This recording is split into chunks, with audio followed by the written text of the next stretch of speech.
Dr. Fauci also went on in a series of questions with Jake Tapper. He said, look, no doubt about it, if the president had listened to us and shut down the government earlier, more people, this wouldn't have been as bad, or more people would have been alive. And then somebody, one of the women, a woman that ran against Nancy Pelosi, tweeted out, Anthony Fauci in January and February never said that we should shut down the government. In fact, publicly said that it's not going to hit us as bad here as it is in China. And the president retweeted it. It ended with hashtag Fire Fauci. Do you believe that there's friction building between the two?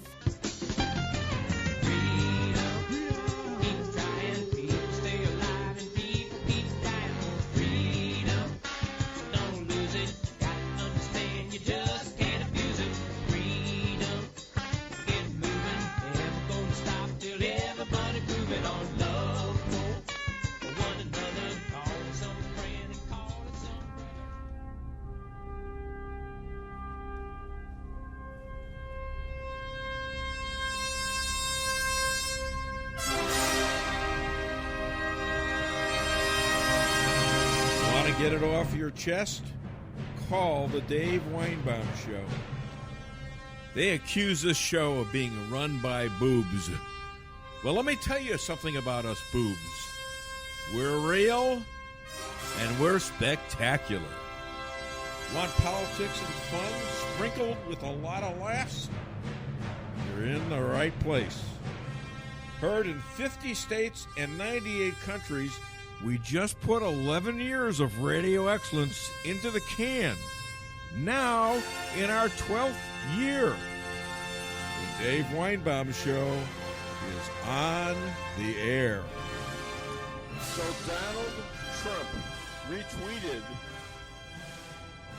something that came from who? The star of the Dave Weinbaum Show, DeAnna Lorraine. And guess who's going to be on the show later today? Those of you in Branson, take a poll. Here's what she was referring to. Please hit the Fauci Extra. So, Dr. Fauci, it's Saturday morning in America. People are waking up right now with real concerns about this. They want to go to malls and movies, maybe the gym as well. Should we be changing our habits, and if so, how? No, right now, at this moment, there is no need to change anything that you're doing on a day-by-day basis. Right now, the risk is still low, but this could change. I've said that many times, even on this program. You've got to watch out because although the risk is low now, you don't need to change anything you're doing. When you start to see community spread, this could change and force you to become much more attentive to doing things that would protect you from spread. This from maybe the highest respected medical doctor who served from Reagan on almost 40 years, and who, along with Dr. Birx, also highly respected, was against shutting down travel to and from China.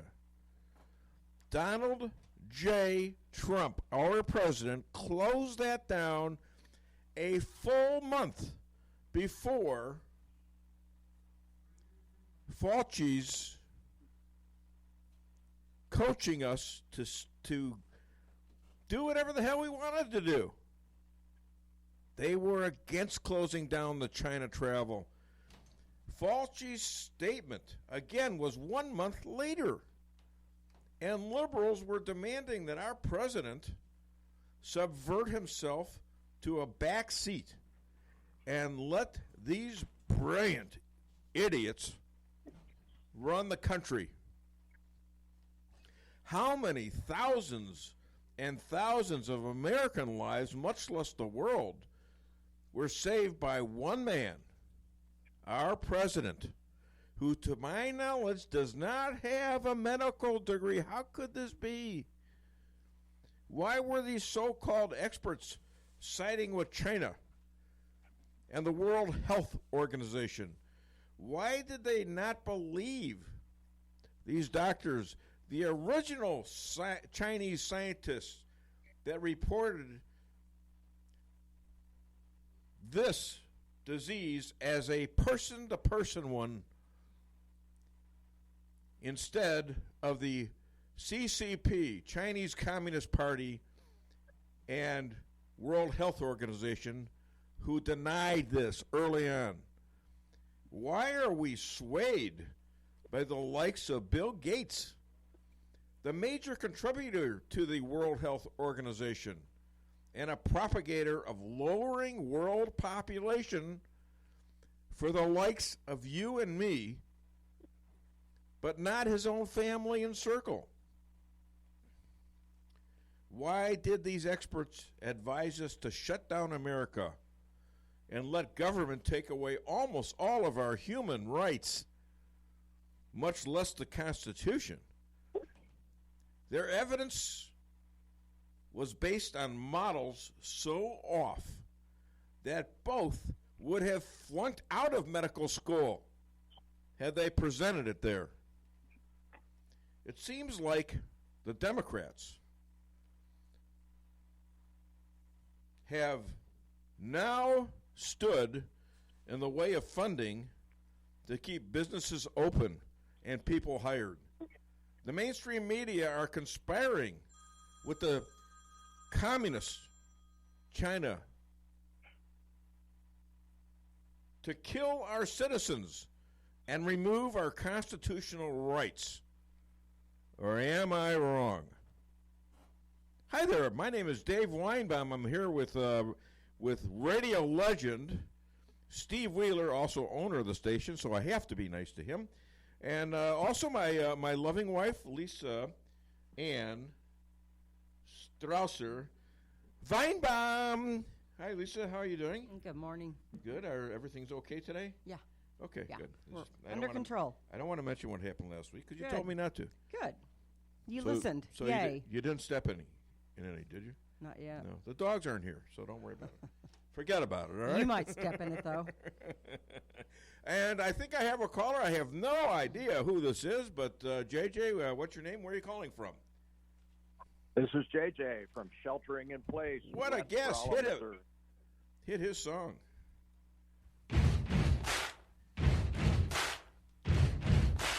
Buddy, you're a boy, make a big noise, playing in the street, gonna be a big man someday. You got Mud on your face, you big disgrace. kicking your can all Over the place. Oh, We will rock you. We will rock you. Okay, ladies and gentlemen, you're in for a big treat here. 251-year-old man, got a lot of experience. Okay? So, JJ, what's under that tinfoil hat of yours? Well, I don't care what the people say. Rock and roll is here to stay. That's my thought for the morning. So You you're like plugging that Man on a Mission song right before the Dave Weinbaum That's right. Show, That was didn't you? that You kind know? of fit, quite frankly. Sure, there you go. I thought Oh, so. yeah. Yeah. Yes. I have been looking into something that the mainstream media hasn't bothered to cover in the United States. Our neighbors to the north, the Canadians, have a healthcare system that has been nationalized for a good long time now. And a lot of the Dems are saying, yeah, we should have a healthcare system that's much more like the Canadians. Medicare for all, blah, blah, blah. Right. Well, I did some reading on their healthcare system, and we're talking about laying down the curve or lessening the curve here in the United States. Well, they're in Canada, where it's very typical to have shortages of healthcare equipment because of belt tightening and cost-saving measures. Canada's having a real problem up there with the coronavirus. It's not unusual to wait 20 days to see a doctor after you've shown positive. And to see a specialist, probably not going to happen. Ventilators short. In other words, their healthcare system has become a disaster because of the demand. The coronavirus has bumped their demand up higher than their hospitals can handle. They're scrambling to try to catch up, but the trouble with their system is it's government, and government doesn't react quickly to anything. Thankfully, we have private health care that can be a lot quicker to respond respond to shortages. So from what I read, the Canadians are screwed, and we should take note of that every time one of the Dems opens their mouth and says, yeah, we should have Canadian-style health care.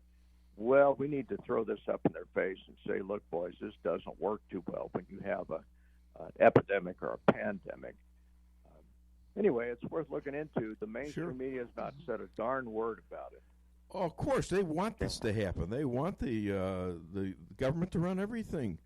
But look at what Trump has gotten with a lot of urging and cooperation from business ingenuity.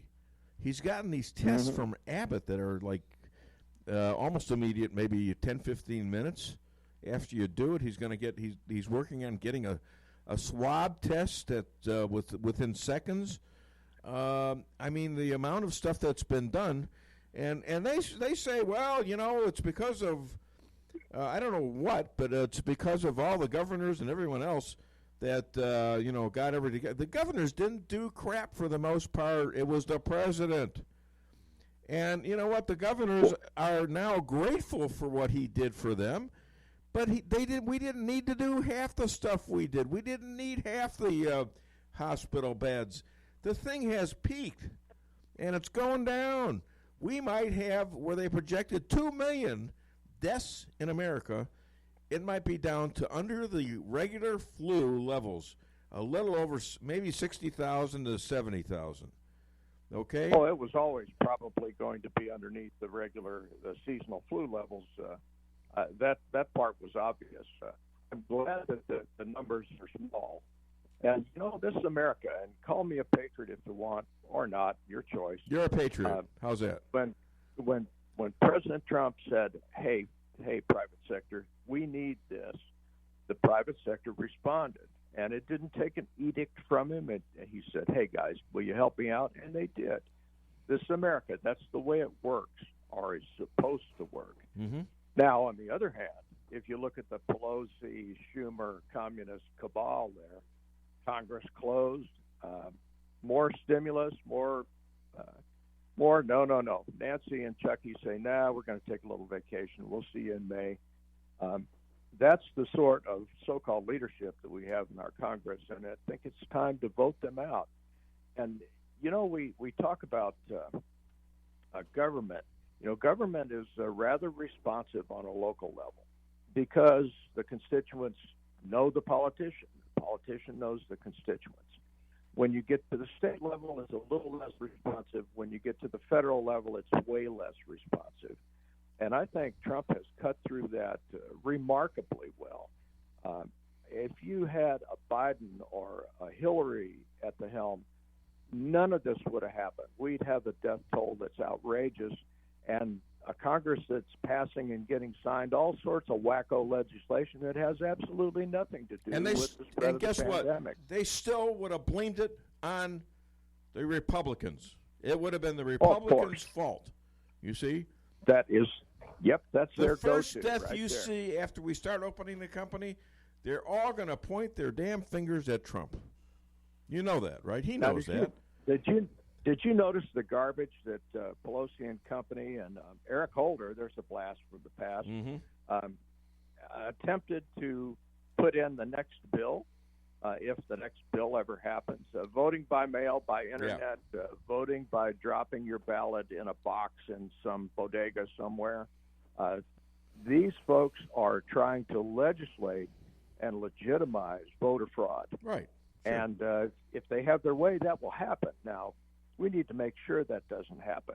You need to have an ID. You need to go up to the polling place. That's just the way it is. And they are holding millions and millions of everyday Americans, not just small businesses, but their employees, as hostage. And the Republicans need to figure out some other way to fund the second half of this bill that goes out. I mean, a lot of people got their checks. I was busier than hell the other day, and I couldn't figure out why. And I asked Audrey, my director of operations, why are sales up? I mean, we've been down 20% roughly. And she says, well, people got their checks. And I was out yesterday. I don't have the sales for today, but it was busier than hell. You know, it's everything I could do to be out there to direct traffic and drive through. So, yeah, I mean, but, you know, people, they're going to need some more money. It's a lot of people, that was it for a while. And they have to, you know, I mean, some people aren't going to save it. You know, and it wasn't that much to begin with. So, you know, I mean, we need the other stuff. We need to be able to open up. We need to be able to open up our economy. We're all getting sick of this, except for the Democrats. They love it. Nancy Pelosi's holed up in her farm in Napa Valley, and she's out there showing people all her gourmet ice cream and the chocolate that she eats, and bragging that this is a great experience for her grandchildren. You know, does this remind you of Marie Antoinette when she said, "Let them eat cake"? And if you recall, they beheaded her sometime after that. Yeah, I don't want to connect the two, JJ, but yes, I do remember that. Thank you for the history lesson. not suggesting anything, not at all. But you know that all of this money that's been pumped into the economy by the federal government, that's all deficit money. At some point, that has to be made up. Yeah, and I wonder who we're borrowing that from. Maybe the Chinese, like we have in the past. I don't know. This Chinese thing. Not know, you know what happened today? You know, the Chinese are feeling some pressure. What happened this morning was this: China just doubled the death total from Wuhan province in China. They just said, "Oh well, many people died." Now, are they trying to come clean, trying to avoid something here after they lied for the last year and a half? Or not a year and a half. That'd be like 6 months, 7 months. I mean, I think their GDP. I think they're getting a little nervous. But I mean, I can't tell you how bad the Chinese have been in this. It's just awful. In fact, one guy said, Waters, they should be tried for mass murder by The Hague. And I agree with him. I don't mean, disagree. If it happened and it was an accident, you could sort of understand it. But if it happened and they knew, because their scientists reported it, their scientists were honest. And those people who originally talked about how this went from person to person either were scolded by the CCP or they disappeared. Okay, imagine that. Well, you know, a cover-up in China is probably very much like a cover-up in the United States. The guilty rarely get prosecuted for it because they hide it. You know, that's another subject we got for today. Hey, you got anything else under the tinfoil hat? One last thing. I checked on a gambling site out in Las Vegas just as a matter of curiosity to see who Biden would have for his running mate. And the bookies out there are 2-1 right now, saying Kamala Harris would be his choice.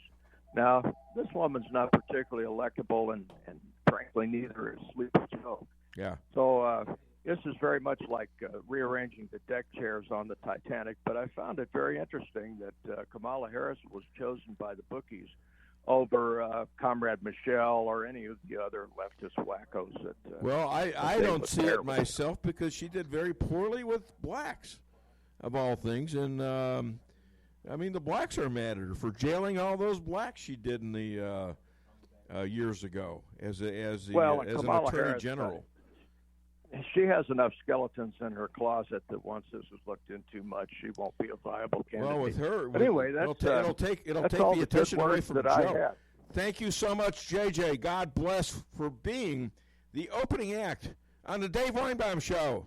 Thank you, buddy. God bless you, Dave. Keep it up. Yeah, keep your health good, all right? I want you to live to 330 at least. All right. Do I have a phone call? No. Okay, thank you. You know, let me tell you about the show. We don't have the rabbi today, and here's what happened. I was contacting him, and what happened to my thing here? There it is somewhere. Anyways, I'm not worried about it. Okay, we contacted the rabbi. I contacted him Wednesday or Tuesday. Normally, that's when I do my show. I get my show interviews going. Lined up. And usually I get quick responses. For some reason, everybody was late, and I was trying to wonder what the hell's going on. Was my phone working? Was the messaging from Facebook, was that going on? And so nobody was responding, and then I got enough, but I didn't get any response from the rabbi. So I filled it. Somebody wanted to go early. I filled his spot, and then I got another spot. So the rabbi says, "What's going on? Am I not on the show?" And I said, "Well, I contacted you, but you never contacted me back." He said, "Well, it's the seventh day of Passover, and I couldn't respond." And I says, "Well, you know I'm a dumb Jew. I don't know not as a dumb Jew, but as a person that's kind of ignorant of things like that, the seventh day of Passover, I thought it was a 2-week holiday, for goodness sakes. So I don't know that you can't do stuff at a certain time. So why didn't you tell me about this a couple days ago?" And, I mean, he didn't answer for a while. I get up to go to the bathroom a couple nights ago. Was it Thursday morning? Yeah. And it was like 3 in the morning. And I see the rabbi had texted me. He says, "So, Dave, I'm not going to be on your show?" And I'm sitting there feeling all guilty, as if I had sinned, as if I had destroyed the rabbi somehow. I mean, here's a guy sitting there in his home, taking care of his kids, doing the housework, mopping the floors, doing the laundry. And here I can't even let him have one little escape. And so I feel a little guilty, but not that much. He could have done something to fix that, don't you think? True. Okay, what was and that in the thing? time you just what was that explained message it, I you had could have there? interviewed him. Huh? I said, and in the time you could have you spent explaining it, you could have interviewed him. Yeah, but you know what? If I put more people on, I found this. We get delayed in our. That's right. We have to rush people. We have to rush Right. the callers. Right. We have Right. to rush. We have to figure out ways to get Right. the stuff in, all the ads and all the breaks and You're stuff right. like that. Yes. All the. That's I mean, exactly right. it's just not. It's not worth it to have another person interviewed just to make them feel better. That's what Democrats want. They want to feel better. So, Okay. and I think he's So we're going to change going to be this from okay. a But talk show to a selective talk show. No. I wanted him on. I always want him on. He knows you're that. missing the rabbi. I have I to take do a miss little the bit of. rabbi. I have to take a little bit of. I miss the rabbi. What is wrong with me? There you go. Anyhow, right. I think you know what I'm thinking. I'm thinking maybe right now.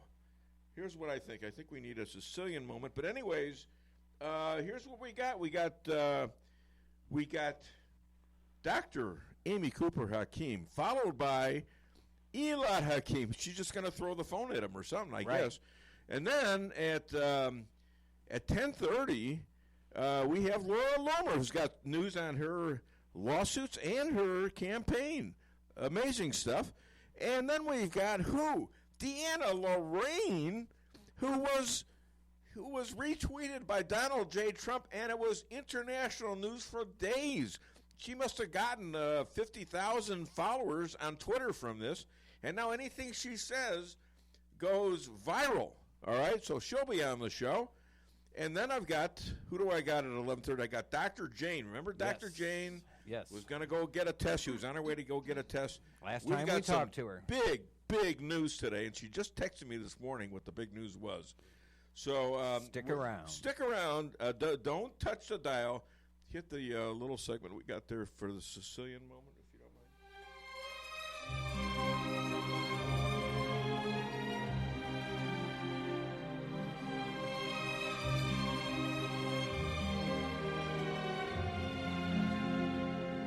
Never be hands off when people ask you for one. Forget about it.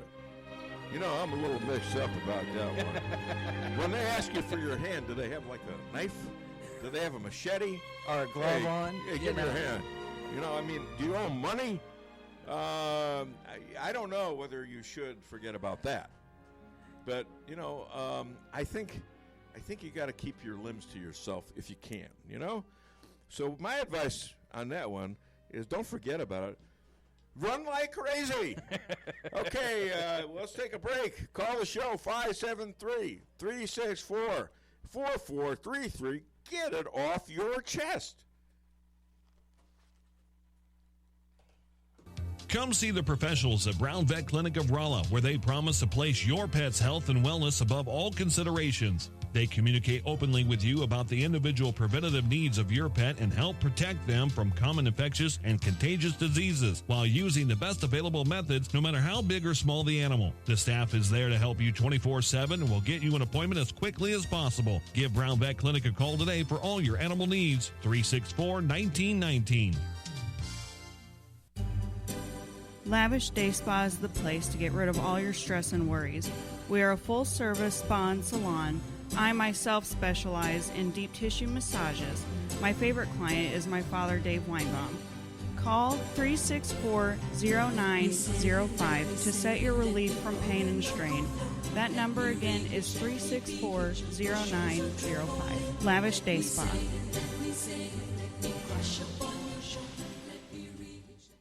Every business needs just the right sign to get people into your business. Missouri Neon Outdoor is here to help. Missouri Neon Outdoor has been family-owned and serving the Ozarks for 80 years. Outdoor advertising remains one of the most cost-effective ways for businesses to build awareness and drive customers to their door. And they offer billboard coverage in over 25 counties in southwest Missouri. Missouri Neon Outdoor has an expert creative staff that can design a great look for you. Call today for available locations in your area. 1-800-788-1778. If you're in the food business and your walk-in cooler quits, do you think you can call just any heating and refrigeration guy to fix it? Think again. Time is money, and you don't want to have to wait while an air conditioner repairman tries to figure out what's wrong. At Cox Brothers, food equipment repair is who we are.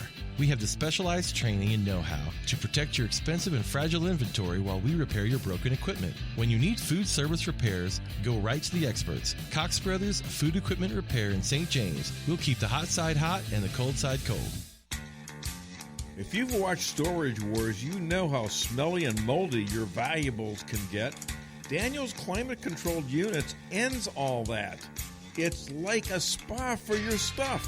Call Investment Realty at 364-4050 and reserve a unit for Daniel's climate-controlled and secure storage.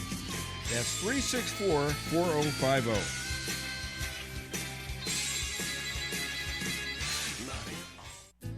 This is Rick Miller at Null & Son Funeral Home in Rolla. Since 1924, Null & Son Funeral Home has had the honor of serving families throughout Phelps County. Today, families can select a funeral service, burial, or cremation and have it tailored to fit their specific needs in order to honor the memory of their loved one in a personal and meaningful way. At Null & Son Funeral Home, we offer information that will help you make decisions that are just right for you and your family. Follow me at DaveWeinbaum.net, at The Dave Weinbaum on Twitter, and streaming live on the Dave Weinbaum Show Facebook page. Yeah, let's take a step back. The estimates now from the University of Washington, which is the model everybody's been going on, even though it's been wrong most of the time by a lot, overstating it, is now they say 60,000 people will die. 61,000 is what we lost to the flu in 2017 and 2018. The flu. Now, we all regret the loss of 61,000 people, if that's what it turns out to be. I'm going to tell you, I think it's going to be less. And salute all those who are working on the front lines on this, the hospital workers, the nurses, the doctors, etc., and the generosity of the American people.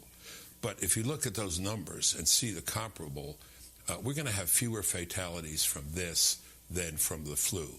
For this, we scared the hell out of the American people. We lost 17 million jobs.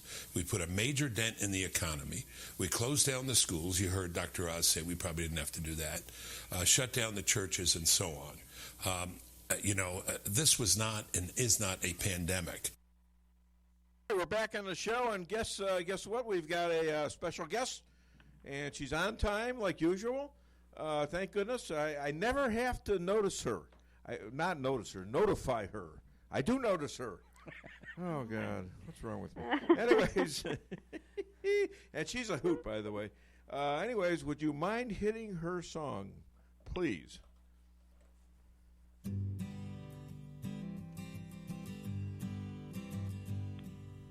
busted flat in Baton Rouge, waiting for a train. I was feeling near as faded as my jeans. Bobby thumbed a diesel down just before it rained and rode us all the way to New Orleans. I pulled my harpoon out of my dirty rat bandana.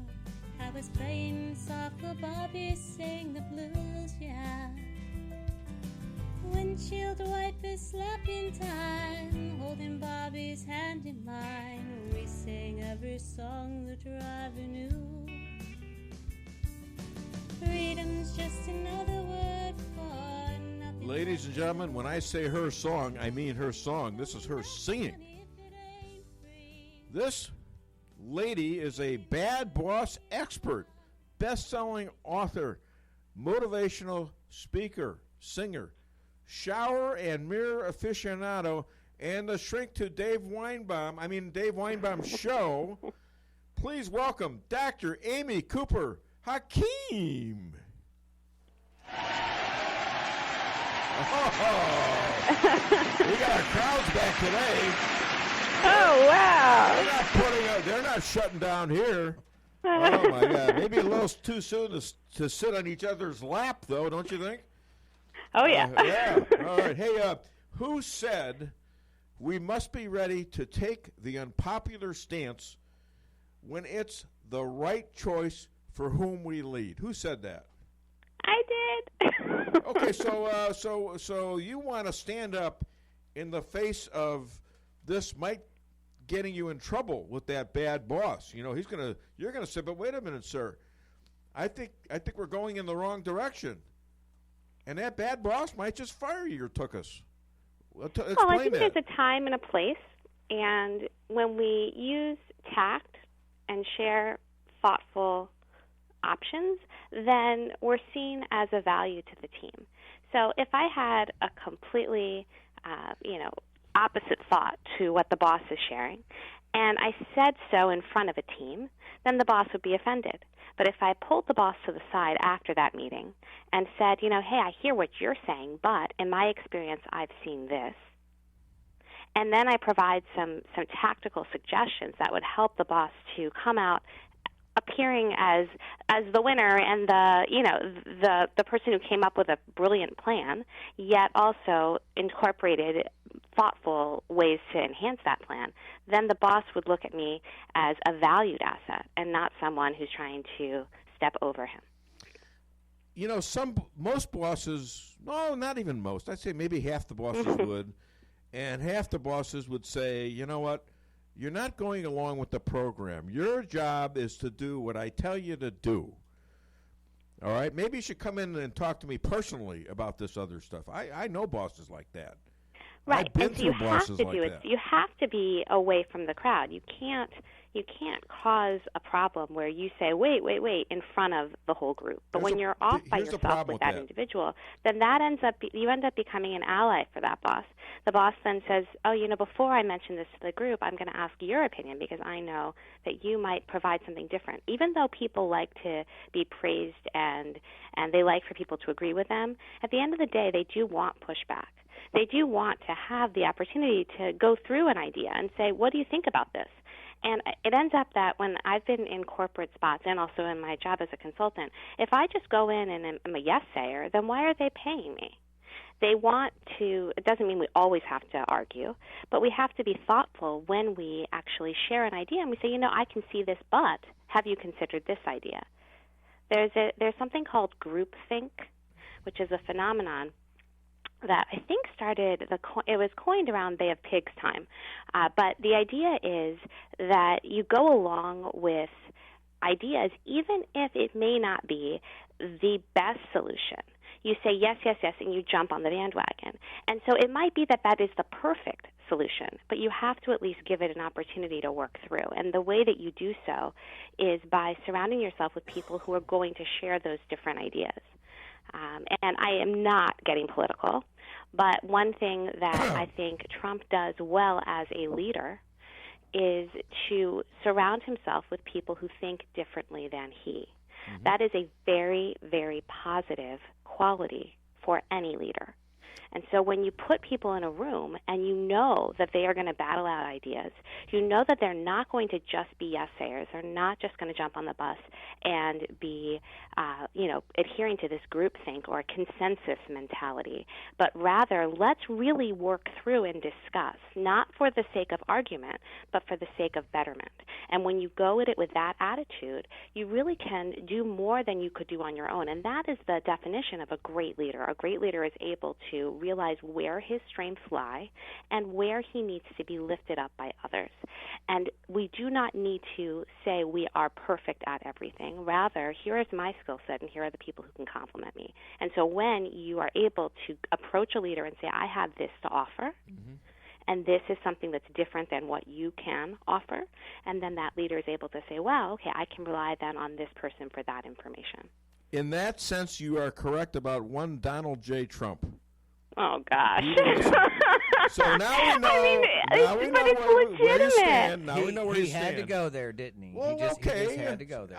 She called that out him first. Come on. I mean, she said it wasn't political, and I sort of believe her.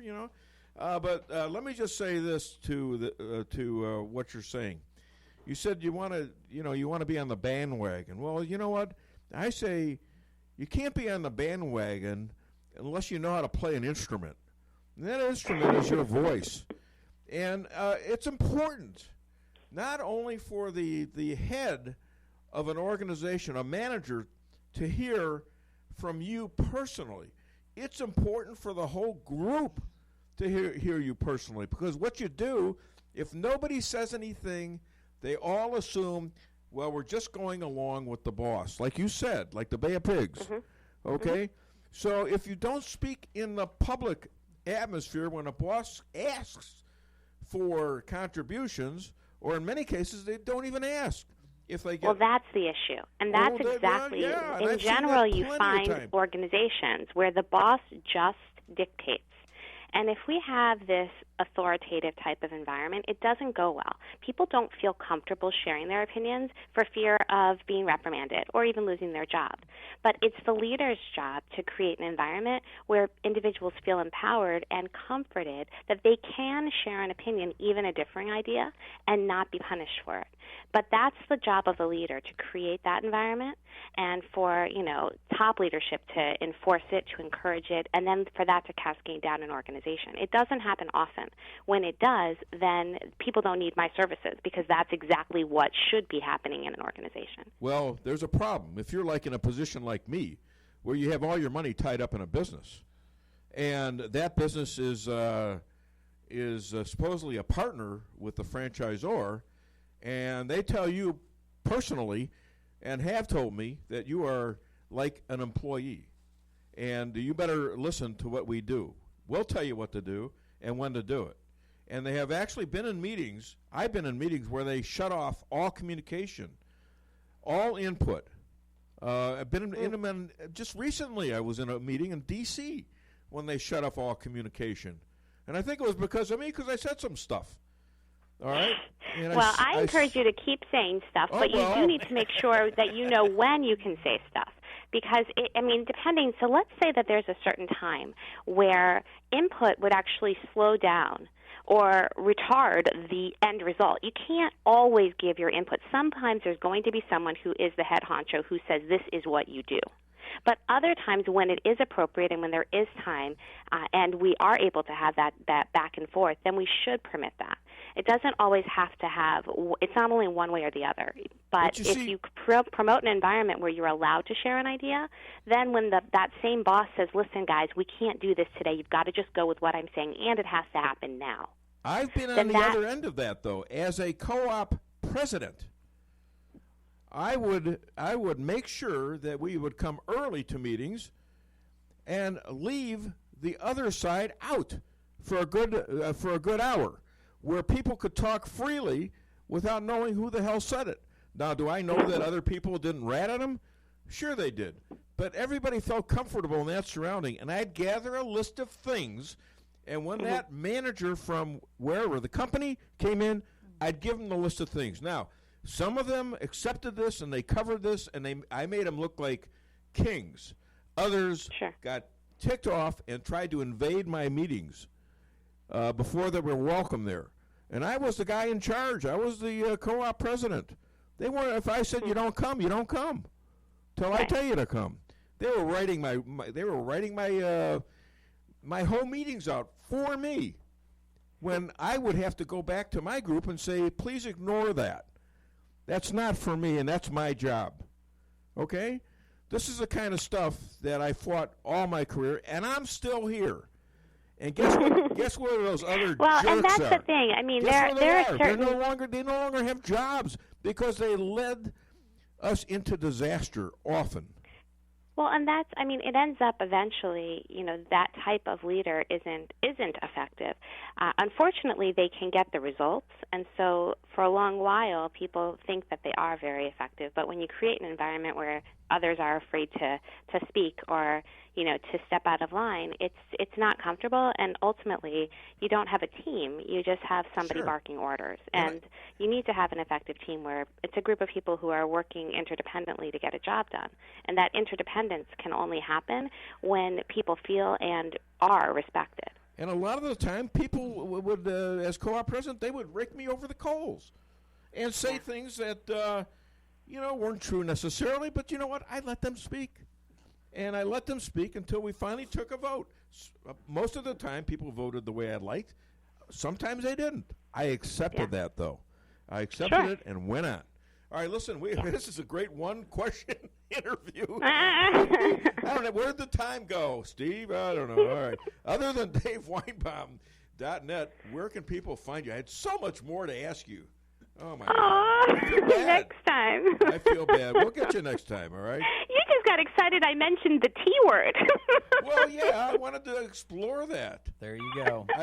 Anyway, you can find me at amycooperhakim.com, cooperstrategicgroup.com. My book, Working with Difficult People, is sold anywhere books are sold. It's also an ebook and audio format. I'm on all the social media outlets, LinkedIn, Twitter, Facebook, Instagram, and YouTube at Amy Cooper Hakim. You know, I was the favorite of a lot of my therapists, don't you? We had the great discussions like this one.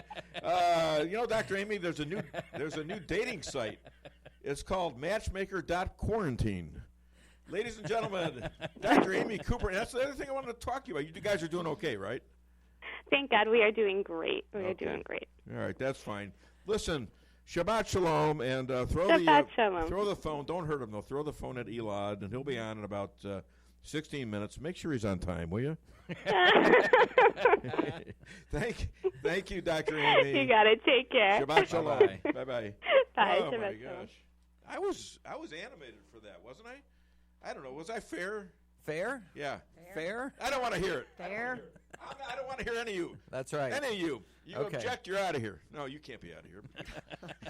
So you can throw me out if you want. Lisa, come on this side No, over I don't here. want you out of really here. close I'm to just Come kidding. over here, Lisa. I'm going to show you how to run and push buttons here. I'm throwing out. I'm out of here. Can I have private lessons on that instead? And that's been the Dave How about Weinbaum you Show. know what? How about a little levity here? How about a little Seinfeld I can flip restroom? some switches. You two are now they're I can flip conspiring lots of against me. switches. You're conspiring against me. Golly. You know how to push buttons, too, I bet, felt so don't you? sorry when you stepped in it tried. last week, and I tried to commiserate with you. Turn off and his now mic. you're turning on me. Turn off his mic. And we That's are my going to the bathroom right now. Here All right, hit it. I like the idea of the women's room. You have a door that says women on it, and women come right out of it. What more do you want? Men say to me, where to me women? I say, there you go, there's a door. What could be clearer than that? It says women, they got to be in there. The men's room, on the other hand, is a nauseating, disgusting place, and every man in there is a revolting, perverted human slime. Men don't want to meet, relate, or deal with any other man in the men's room. We don't even use our hands. We touch everything with the feet. Toilets, faucets, handles. We become orangutan as soon as we go in that door. They ought to put ropes in there so we could swing in, pee, swing out. Oh my God! All right, that was a refreshing bathroom break. You know, everything seems to be focused on bathrooms and stuff. I don't know why. Toilet paper and stuff like that. Still no toilet paper. I went over to the dollar store to get coffee cream, and I thought, well, I'll grab a thing of nothing. The shelves are bare. Kroger's had it. I don't know whether Price Chopper did or not. Dave was so proud when he came home with a 4-pack of toilet paper this week. Really? It was like a victory. There was a couple still there. A 4-pack? A 4-pack. Yeah, wow. 4-pack. And it was, there was a little problem with it, though. There's a little problem with it. What they did You're was... You're not separating it, are you? No. Okay. No, here's what they did, though. I was going to say. They wrapped a bunch of sandpaper on it and triple plied it and called it toilet paper. And that could be a little rough on somebody. That'll wake you up in the morning, wouldn't it? Yeah, just a little bit. All right, so we got Elad next, and we got, well, you know what? We probably should take a break, right? Sure. All right. Call the show, 573. I'm animated today. What is this? I don't know. I got some sleep last night. She wanted me to stay up and watch a damn movie. Do you mind? I wanted to watch it. Yeah, you wanted to watch it. I needed to sleep. Well, you came to bed too early. You came to bed too early. You threw my whole schedule off. You know what? We got to take that. We got to take the call. I'm sorry. All right. Hi there. Welcome to the Dave Weinbaum Show. What's your name? Where are you calling from? Paul in Sullivan, Missouri. Hi, Paul. What's up, man? You're a conspiracy guy, aren't you? You got conspiracies. I'm sorry? You're a conspiracy. You're a conspiracy guy, right? Yeah, I believe the Democrats are trying to force socialism down our throats. Yeah, well, I agree with that one. So, well, I'm kind of that way too. So, I was wondering, perhaps some of the listeners or even you could play a great video from the Paul Harvey Show from 1965. If I Were the Devil.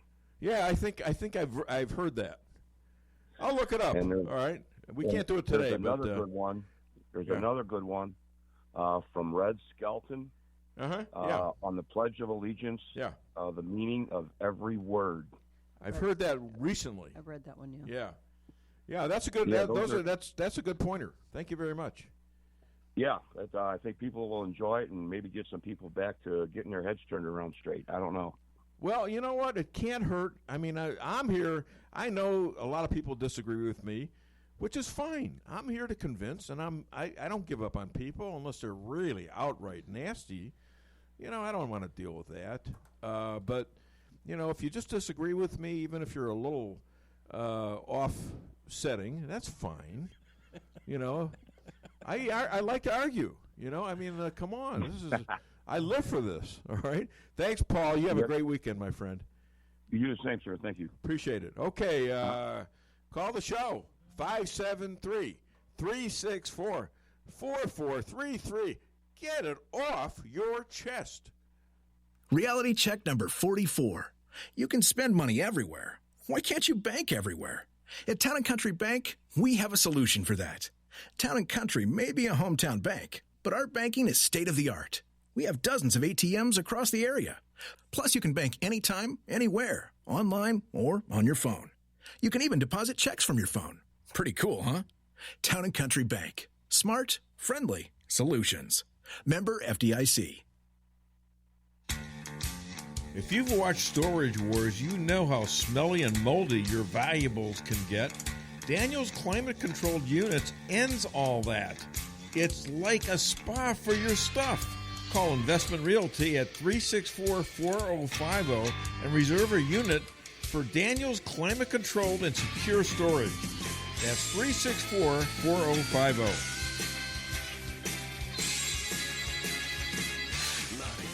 Make the whole family happy by bringing home Lee's famous recipe chicken. Choose from one of our many different specials, like the 16-piece classic or breast strip family meal, to the 8 different daily lunch specials. Call today for your next catering at 573-364-9330 or visit us on the web at leesrolla.com or just stop by Lee's Famous Recipe Chicken in Rolla at 1902 North Bishop Avenue. Why settle for the forecast when you can control it? Hartley's Climate Control is your locally owned heating, air conditioning, plus so much more company. Hartley's offers residential and commercial sales, service, and installation in the areas of heating and cooling, hearth and home, handyman services, and more to the Rolla, St. James, and surrounding areas. Call 573-368-3163 or visit them online at www.hartleyscc.com. Hartley's Climate Control, community-born, community-raised, community serving. Welcome to the greatest rock and roll show on earth. Tonight's feature is Melrose Asphalt and Quarry, featuring their greatest hits, guaranteed low prices, guaranteed work, and their #1 hit, locally owned and operated. So call and get your tickets to the greatest rock and roll show on earth. Melrose Asphalt and Quarry, 364-9101. That's 364-9101. Melrose Asphalt is a local business and not an actual rock band. Lavish Day Spa is the place to get rid of all your stress and worries. We are a full-service spa and salon. I myself specialize in deep tissue massages. My favorite client is my father, Dave Weinbaum. Call 364-0905 to set your relief from pain and strain. That number again is 364-0905. Lavish Day Spa.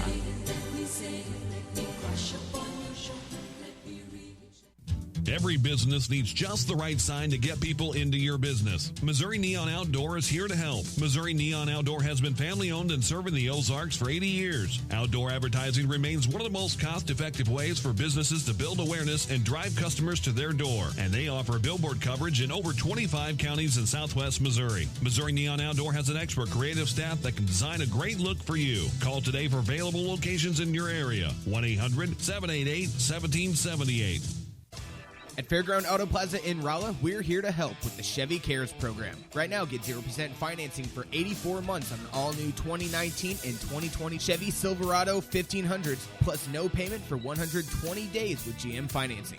Also, we can work your entire vehicle deal online, and we can deliver to your door. That's right. Don't want to get out? No problem. For Phelps County residents, we'll come to you. Visit Fairground Auto Plaza online or at 100 Fairgrounds Road in Rolla. Chevy, find new roads. Follow me at DaveWeinbaum.net, at The Dave Weinbaum on Twitter, and streaming live on the Dave Weinbaum Show Facebook page. Well, if Adam Schiff wants to investigate something, here's his target. I mean, this is legitimately something that needs to be looked into. Instead of wasting his time going after the president, who has a few things on his plate, let Congress take a look at what WHO did, what they did to conspire with China to cover up the virus. This thing has shut the whole world economy down, and somebody needs to be held accountable. China first, the WHO second. But I think the president's right. Let's see about slashing their funding. He's also right to say, let's don't eliminate it, because then you don't have the right to demand the investigation. And I think the president would be able to get a lot of other countries to join with him in asking for a full accountability. That was Governor Huckabee, whose daughter was also the press secretary. You know, we have a new press secretary, right? I can't remember her name offhand, but seems like she's competent. Of course, I thought the other one was competent too, but you hardly ever saw her. Isn't a press secretary supposed to be up front? But I don't know if that's, Donald Trump seems to have replaced her, or maybe even the new one with that job. I think her last name is Haley or something like that. Would you look up the new press secretary, honey? Yeah. Because have you decided to add? She's got a shirt that says, I have decided ... And I don't understand what that means. I says, I asked her, I says, so what does that shirt mean? I have decided ... And she says, well, I can't tell you yet. I'll tell you after the show. I'm a little nervous. Here's why.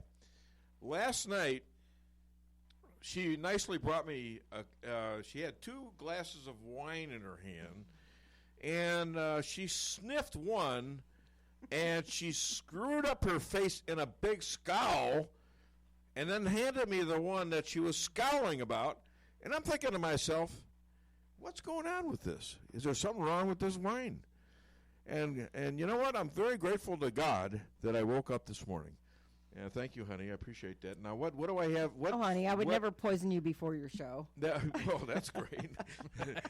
at least she's nice to Steve. Last request, honey. One more show, please. Oh, God. What's the rest of the day going to be like? Man alive. Am I going to be able to go to sleep tonight?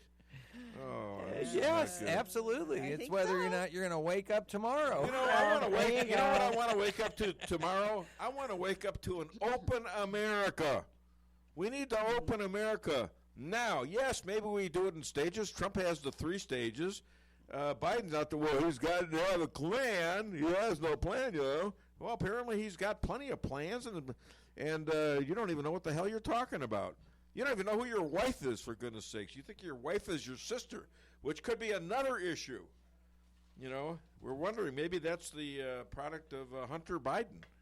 Anyways, Dr. Fauci and Dr. Birx, I think if they had their way, I think it was a brilliant move to get these people in this group, because if they had their way, they probably would have kept America closed for 18 months. You know what happens when that would have happened? You know what's happening right now? We are collapsing as a country. Our economy is collapsing. We have like 17 to 18 million people out of work. Now, you can survive for a little bit on that, and you can survive on a couple of handouts from the government, but it doesn't take long before, you know what? The government runs out of money, and they can't print it anymore. And then guess what happens? People are desperate. They commit suicide 3 or 4 times as high as they do non-pandemic, non-closing of your society. So and us old people are out there trying to figure out, well, you know, if this hits us, it looks like we're dead. Okay? What are you smiling at? Nothing. You're looking at me and saying nothing. Thank you very much. I'll have to tell you later. That's very, very sweet, honey. I'll have to tell you later. Well, you asked what she was smiling at. She said nothing. Right. I can tell you now, but then I'd have to... What does that mean to you? All right. Anyways, you know what we need? Let's honor our senior citizens here, and let's do Amazon Echo SNL for old people. Okay. The new Amazon Echo has everyone asking Alexa for help. Alyssa, what time is it? What the hell is wrong with this blasted thing? Amanda! But the latest technology isn't always easy to use for people of a certain age. These kids done bought me a busted machine again. Oh, yes, sir. That's why Amazon partnered with AARP to present the new Amazon Echo Silver, the only smart speaker device designed specifically to be used by the greatest generation. It's super loud and responds to any name even remotely close to Alexa, so they can find out the weather. Allegra, what is the weather outside? It is 74 degrees and sunny. Huh? It is 74 degrees and sunny. Where? Outside. What about it? The temperature outside is 74 degrees and sunny. I don't know about that. The latest in sports. Clarissa, how many did old Satchel strike out last night? Satchel Paige died in 1982. How many he get? Satchel Paige is dead. He what now? Died. Who did? Satchel Paige. Oh. I don't know about that. You know, sadly, for many senior citizens now, they are isolated, and probably talking to Alexa is their only outlet. They could ask Alexa anything, and she would respond, and then you would ask her another question. I mean, it might be actually a lifesaver. Do you know that, Steve? What do you think? I got a telephone call for an Alexa solicitation now and stuff like that, to where you can get it in your office and different things like that, and it'll totally, automate your answering phones and all that. Hello, you've reached Alexa at KKID. There you go. That's not a bad idea. Yeah. And you wouldn't necessarily have to know that everyone is spying on you. Everybody in this government, China, and everywhere in the world, Russia, with Alexa. But you almost go along with the program, Yeah, I mean, I figure today everybody is spying on you from the government. I really believe that. Mm-hmm. I believe every time I'm on the phone, every time I'm on a show, every time I go to the bad parts of whatever town I go to, I'm always under surveillance. So I try not to do anything that's apparently wrong. And I think I know who this is, but, we'll let Steve answer the phone when he gets a chance, and we'll go from there. You are listening to KKID, Salem, Rolla. Have you pushed a button yet? You're good. Hi there. Welcome to the Dave Weinbaum Show. I believe I know that this is Elad. Is that correct? It sure is. All right. Let's hit it for his song.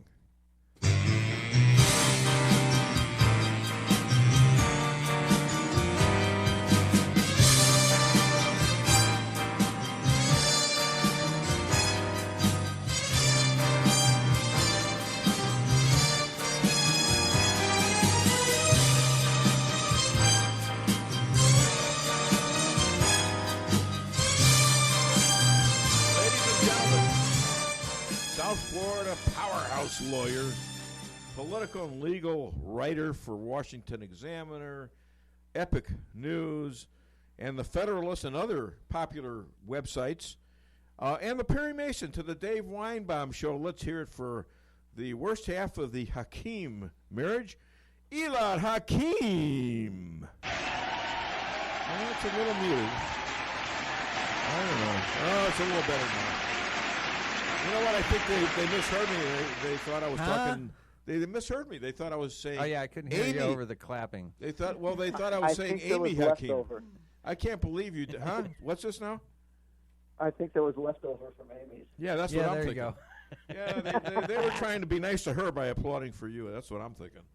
By the way, before we get started, is it true that your wife cut your hair and that you cried while she did it? The first part was true. She cut my hair. Yeah. And no, I did not cry. So you didn't lose any of your strength like Samson, right? No, I didn't. But she did a great job. She cut my son's hair too. He looks great. So I do was I a have little bit more paranoid about it?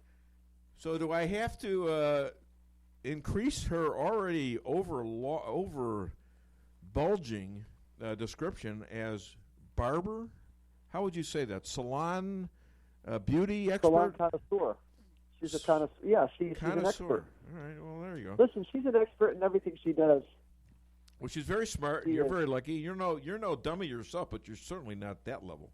I'm not. That was a compliment, by the way. Our economy is devastated.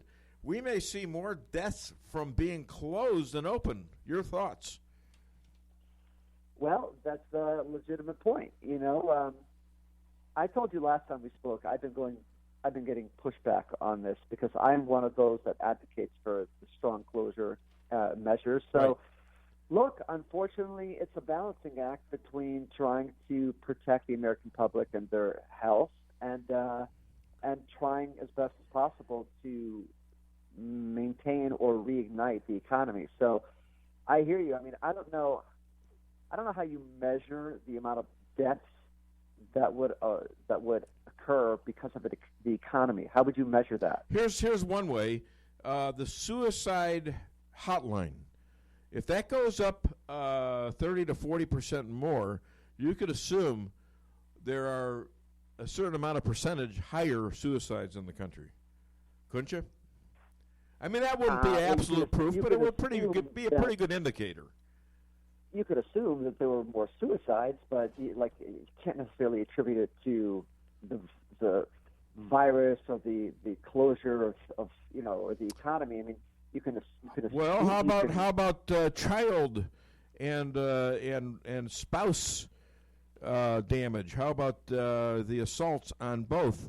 When those increase, and you're getting a very, very higher rate of that, and possibly deaths involved. Listen, it's all you raise legitimate points, and I don't want to sound cruel here, but a lot of those things are within a person's control. Okay, so there is some personal accountability here. People are in control of whether they, God forbid, become suicidal or whatever it is. So, it's unlike the virus. You're not in control. The only control you have with regard to this virus is staying away from everybody. So, I recognize the effects of the closures, but I don't necessarily analogize the potential deaths resulting from a bad economy to the potential deaths resulting from this virus. Well, generally, trying to protect us. Generally, during the Depression, there was a much higher death rate, I believe, than there was after the Depression. Of course, that was World War II. But after World War II, we had a pretty good run. And but the Depression, which, depresses people. How about that? Depression depresses people. It caused a lot of deaths. Poorness causes a lot of deaths. Hunger causes a lot of deaths. Look at Venezuela and places like that. The government is trying. The government is trying to help. The government is the government is trying to help. That's what they say in the Soviet Union. That's what they say in China. The government is trying to help.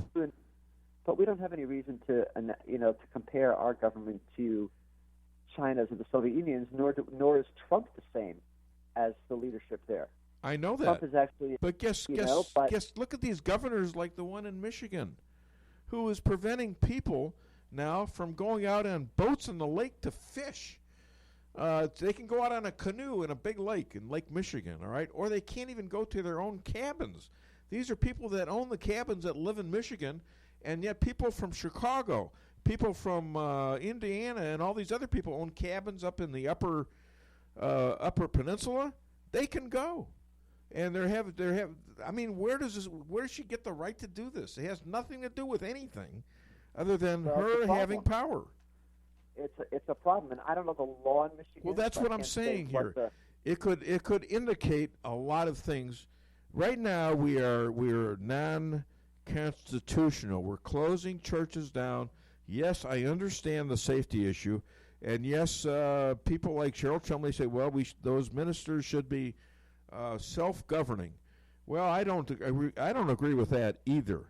But there's a certain point to where we've got to really watch this balance. And you are a smart guy. You're a lawyer, and you know that thing could tip over.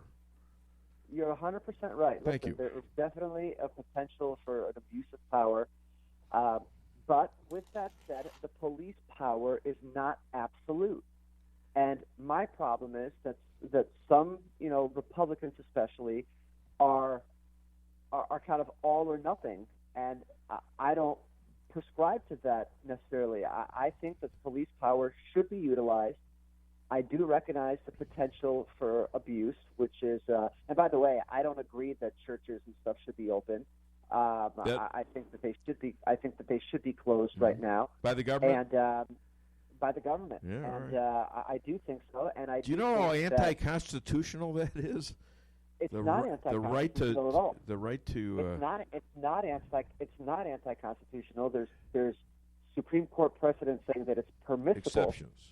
But it cannot be without parameters. Like it can't be for a year.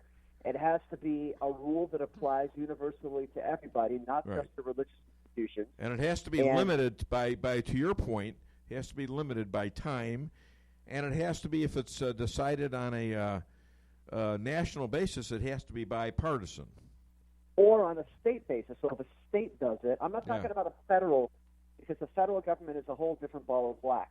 I'm talking a state. So, for example, if Florida did something, it would likely have the right to do that, so long as it was a law of general applicability that was within a certain amount of time. And there's case law saying that is permissible. That the argument is that it violates your First Amendment and your religious freedoms. But the courts have said that is permissible under certain circumstances. So the state of Virginia says you can get an abortion, but they have the right now to take your guns. Is that okay? You can get an abortion. Yeah. How are they? Or either that's in Michigan. I think it's in Virginia. It could be in Michigan too. But I don't know what the law is. Okay. Well, you can get an abortion, but you can't have any other kind of surgery other than related to COVID-19. Okay. I could see, but what about, for example, the well-being of the mother? Okay. What if a potential mother needed for her own health to have an abortion? And I don't want to get into the whole abortion. Well, that's a whole different ball of wax, isn't it? Okay. Yeah, but the people who are pushing for the complete closure of these abortion clinics, they're not necessarily taking that into account. That's an exception that rarely happens. But if it happens, obviously there should be a decision made, and that's a whole different. I'm talking about your regular, everyday abortion. How does it relate to guns? I don't know. That's what I'm asking. How does the COVID-19 virus relate to your gun ownership? But they're using this. You see what I'm saying? They're using this. Just like why did this encourage the Democrats now to hold out so they can get special voting rights that are going to be easily used to overturn elections? Why are they using that? They're saying that, and I don't agree with this, although I can understand it, but I don't agree with it, that the health risks are so great and so severe that we cannot possibly compel people to get in line and vote in person. We have to allow a secondary type of sure. And that is just. Do you know how easy that is to overthrow your government? That is a recipe. Yeah, I mean that is a recipe for voter fraud. Exactly. So I completely disagree with that. All right, I got to move along here because you know what, Dr. Amy was a one-question interview, and you're turning out to be one too. I want to go on to other stuff because I don't want to have to call you back and bother you at home or something like that. Israeli professor, his name is Yitzhak Ben Israel, claims that COVID-19 has a death pattern of its own. Did you read that article? I did. I thought it was interesting. Yeah, and that whether you quarantine or not, it had the same death rate. Even in Italy, which he blames the health system, which allegedly is a terrible health system, and failed miserably under the regular flu. So he has a great study that says that it has a curve, and it's all related. It doesn't mutate like everyone thought. At least not this way. It dies in 8 weeks. Your thoughts? Interesting. I think that's interesting. I mean, I don't know how many people. I don't quite know how he did the study, but if that's the case, then it might change the dynamic. Although I don't know. Listen, I'm not a statistician, but I definitely thought it was an interesting study. It's almost unbelievable. Yeah. I mean, it really is. It's almost unbelievable. Well, the things they're coming up with are amazing. I don't have time to talk to you about a few things, but I want to get this in because I think you have an opinion about this. Bill Barr indicated that the Durham investigation is progressing and that indictments would be forthcoming. He's implying this because he's already deduced that there's crimes been committed. He said that. The question is, do you think he's going to produce? I do. We've been talking about this for a long time, and I had a different opinion than Cheryl on this. I think indictments will come. Yeah. I've always said you've got to be patient, and you do. This thing takes a long time. Apparently, it's so deep that it's like trying to get to the center of the universe by the time you peel away at it. See, I don't know how he avoids doing this because he's been saying it so often. By the way, I do. A mutual friend of ours just had her tweet retweeted by the President of the United States. Who was that? Oh, DeAnna. I've never met DeAnna, but well, you know her. Yeah. I saw that it. And look, I'm one of the few people that I don't have a problem right now with Dr. Fauci. I do. And I don't. I think that he's a doctor and he should be well respected. I recognize that doesn't necessarily keep the best of company with some of the people who he supports. But for now, there's been nothing indicating that he's any sort of deep state. Did you hear what he said on February 29th? A full month after the president, do you want to play that again, Steve? Maybe I don't know. Do you want to hear that? Because I don't think you know. Are you talking about the fact that he tried to blame the president, or he said there was nothing to worry about with the virus? Yeah, nothing to worry about. Go about your business. February 29th, the month after the president, all by himself, shut travel down from China. That doesn't bother you at all? And he did because he didn't agree with the shutting down of the travel from China either. Neither did Birx. That doesn't bother you? But it doesn't bother. Well, look, there's a difference between saying something bothers you and thinking the president should fire someone, and saying something that bothers you and you think that someone's a Democratic plant. Okay, reprimand him. How about this? Reprimand him seriously.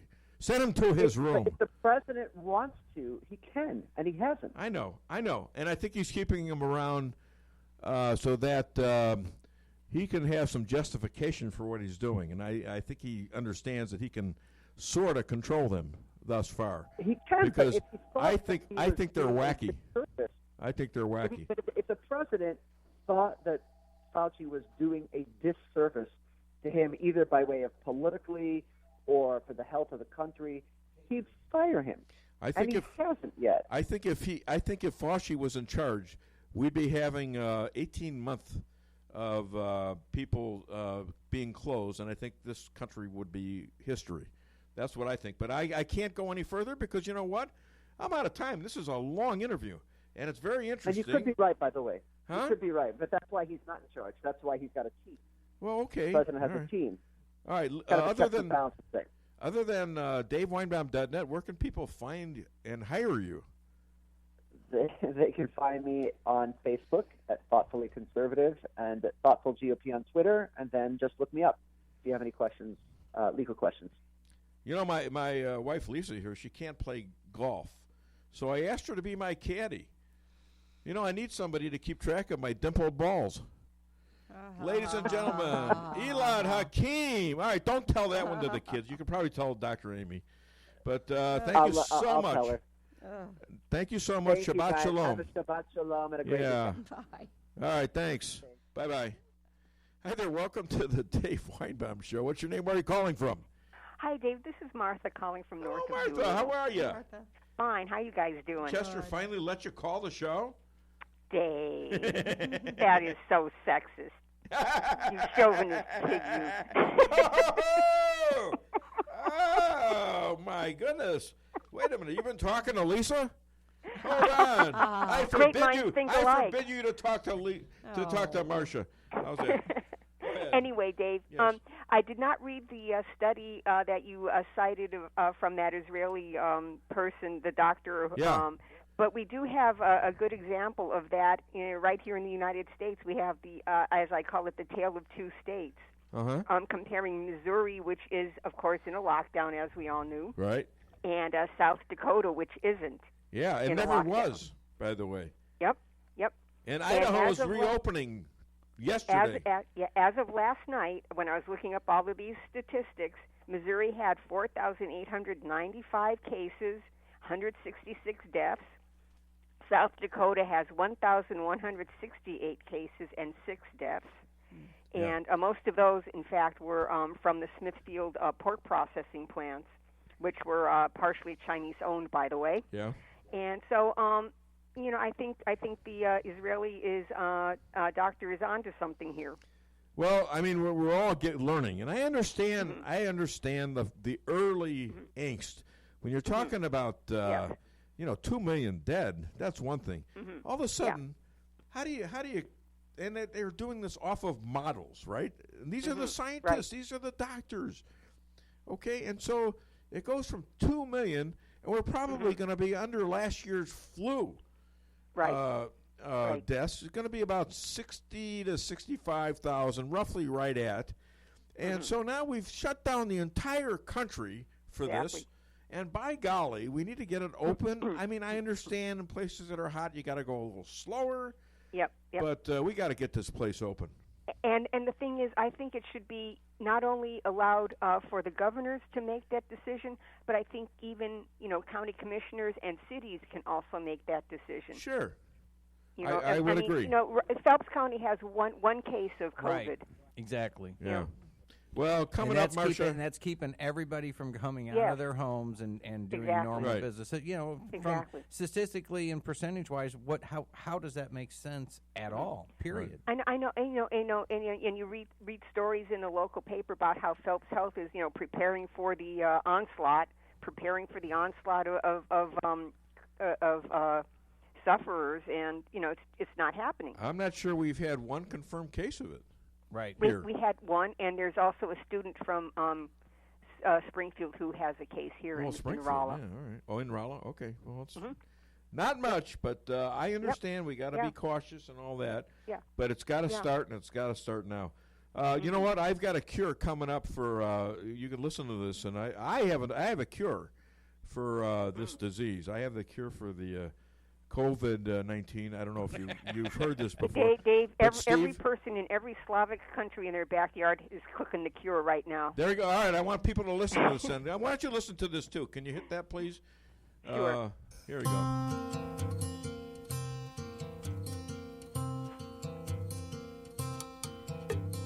Brother bought a coconut, he bought it for the dime. His sister had another one, she paid it for the lime. She put the lime in the coconut, she drank and poured up. She put the lime in the coconut, she drank and poured up. She put the lime in the coconut, she drank and poured up. She put the lime in the coconut, she called the doctor, woke him up and said, Doctor, ain't there nothing I can take? I said, Doctor, to relieve his bellyache. I said, Doctor, ain't there nothing I can take? I said, Doctor, to relieve his bellyache. Now let me get this straight.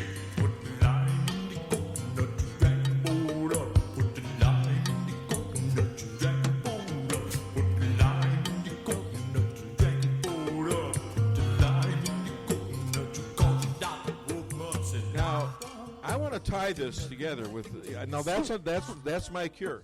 Now I want everybody, you too, Marcia, and get Chester on this because I want to give people through the courtesy of Steve and his radio station. I want to give some health advice to people by giving everybody out there a breath holding test.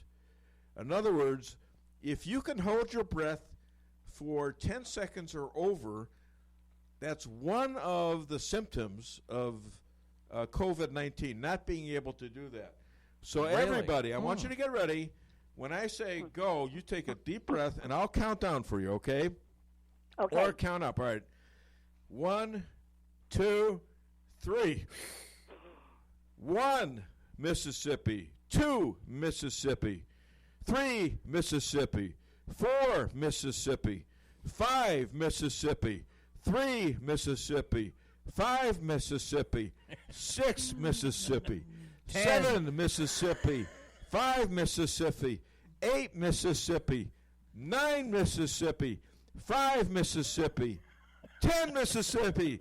Not only are you in good health if you held your breath, but all calls that people weren't able to hold their breath go to Steve Wheeler and Steve Wheeler only. That's right.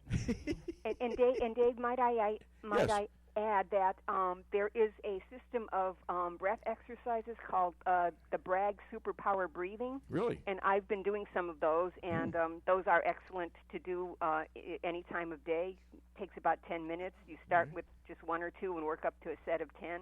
Well, that's and, great. Those should help you. Why don't you send it to me, and I'll put it on my website. How's that? I will. All right. Thank you, Martha. Hi to the old man, okay? Thank you. Have a great weekend. Bye-bye. Hopefully I'll see you at McDonald's later. Yeah, we will. Super. Bye-bye. I'll try to save your parking spot. All right, now we got valet's parking over there. Okay, so let's do another break here because in 5 minutes, holy cow, where does the time go? Flies by. Oh man, 5 minutes. We got Laura the Illuminator, Loomer, who's got some interesting stuff. Wow, I love this show. All right, I hope you do too, by the way. And we're streaming live on Twitter, not on Facebook because you couldn't do both apparently. So let's see how that Twitter thing goes, all right? Anyways, call the show, 573-364-4433. Get it off your chest. Dear people who haven't had a Big Mac, who saw millions of people enjoying something and said, no thanks. We're not giving up on you. because today is a new day. A day for a burger that has a bun in the middle because it can. A day for a sauce so special they put it on there twice. A day for McDonald's most McDonald's burger. So go, because today's your day for a Big Mac. Now available in 3 sizes, including the new Little Mac and Double Big Mac burgers at participating McDonald's for a limited time. Price Chopper in Rolla for the best quality products and the freshest produce in the area. With a full-service deli, bakery, and butcher cafe, you can feed the whole family with ease. Cold cuts to sushi, barbecue, and a huge salad bar. Kick back and relax, and enjoy your lunch in our dining room, located in Forum Plaza on Forum Drive in Rolla. Don't forget to sign up for a rewards program and save money on groceries today. For orders and catering, give them a call today at 573-364-1771. Open 7 days a week, 6 a.m. to 11 p.m. Price Chopper in Rolla. Does your trip to the dentist office sound like this? If so, it's time to come see the friendly staff at Forum Dental, where they make dentistry simple and fun. Forum Dental is committed to patient satisfaction and high-quality dental care. So come to Forum Dental, where they do it all, from teeth cleaning and whitening to bridges and crowns and so much more. At Forum Dental, they make every dental experience a pleasant one. Forum Dental, working together to be better. Visit our website at forumdental.com. Need to create a unique gift for your sweetheart? Want a gun, watch engraved? Need a trophy gift or award? Go no further than Kent Jewelry, 907 North Pine Street, downtown Rolla. Call 573-364-1030 and take your bag of jewels to Kent and ask to have your jewelry inspected and cleaned for free. Kent is my jeweler. Make him yours. 907 North Pine Street, downtown Rolla, 364-1030. The next time you need work on your vehicle, head to Muffler Mart on Highway 63 across from the Phelps County Fairgrounds in Rolla. It's been over 35 years since Muffler Mart has opened their doors. Marty, Keith, and Carl combined have over 120 years of auto repair experience. Their name says mufflers, but they do it all. And now you can visit them on Highway 63 South, just across from the Phelps County Fairgrounds. Muffler Mart in Rolla. For more information or appointments, call 364-5434. That's 364-5434. Moving, let's talk about Salem, Missouri and what we have to offer. We are located in the center of Missouri, center of the USA, with a great school system, college, beautiful country club. Rivers within 1 hour drive include Jack's Fork, Piney, Gasconade, Merrimack, and 2 state parks. If you're looking to enjoy life with recreation or just enjoy life, call VIP Properties, Pat Tackett, broker, 103 East 4th Street, Salem, Missouri, 573-729-7622. Follow me at DaveWeinbaum.net, at The Dave Weinbaum on Twitter, and streaming live on the Dave Weinbaum Show Facebook page. But none of those people have been elected. I just want to remind ourselves, all of us, something. We live in a democracy. We live in a country where we elect our leaders to make decisions. We do not relegate, delegate, and give over those decisions to people, no matter how smart they are. We don't give them to people who haven't been elected by we the people. And ultimately, while I respect what they're telling us and we need to listen carefully, these are decisions that are going to be made by the president and by the 50 governors of the states, and they make them based on what's best for their population and balancing the health concerns with the fact that right now we've got millions of people out of work, our economy is tanked, and it is really threatening the civil liberties of a lot of people. And that is a concern to me that I don't hear enough about, is how we are shredding the Constitution by telling people such things as you can't sit in a car by yourself, you're going to get arrested. See, this is what I was talking about with Elad, and, you know, how do I say this? I think he's a little naive. He's a very smart guy, mind you, and I understand when it was very, very unknown what we were in, that you sort of give way to the doctors, and you give way to the closings and this and that. But now we pretty well know this isn't much more than a flu deal, and quite frankly, it's not only under control pretty much, but other than some very bad hot spots, most of the country probably is ready to open. This disease is dying. And instead, we're gonna stay closed for another year, 18 months.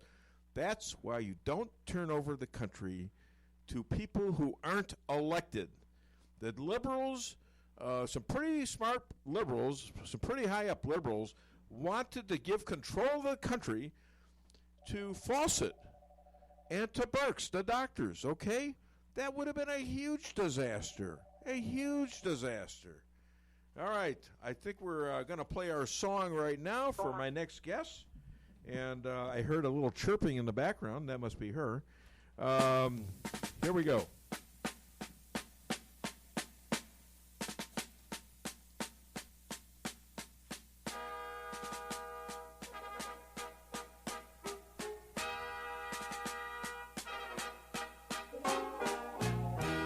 Oh, beautiful, far heroes proved in liberating strife.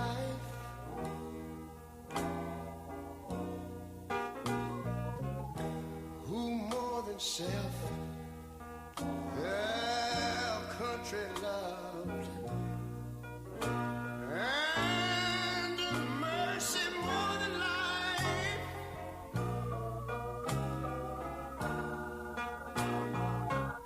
Ladies and gentlemen, America, formerly the best investigative reporter and the bravest person I know, most banned person in history, running for Congress in Florida's 21st District, the Lois Lane to the Dave Weinbaum Show. Let's hear it for Laura the Luminator, Loomer. Whoops.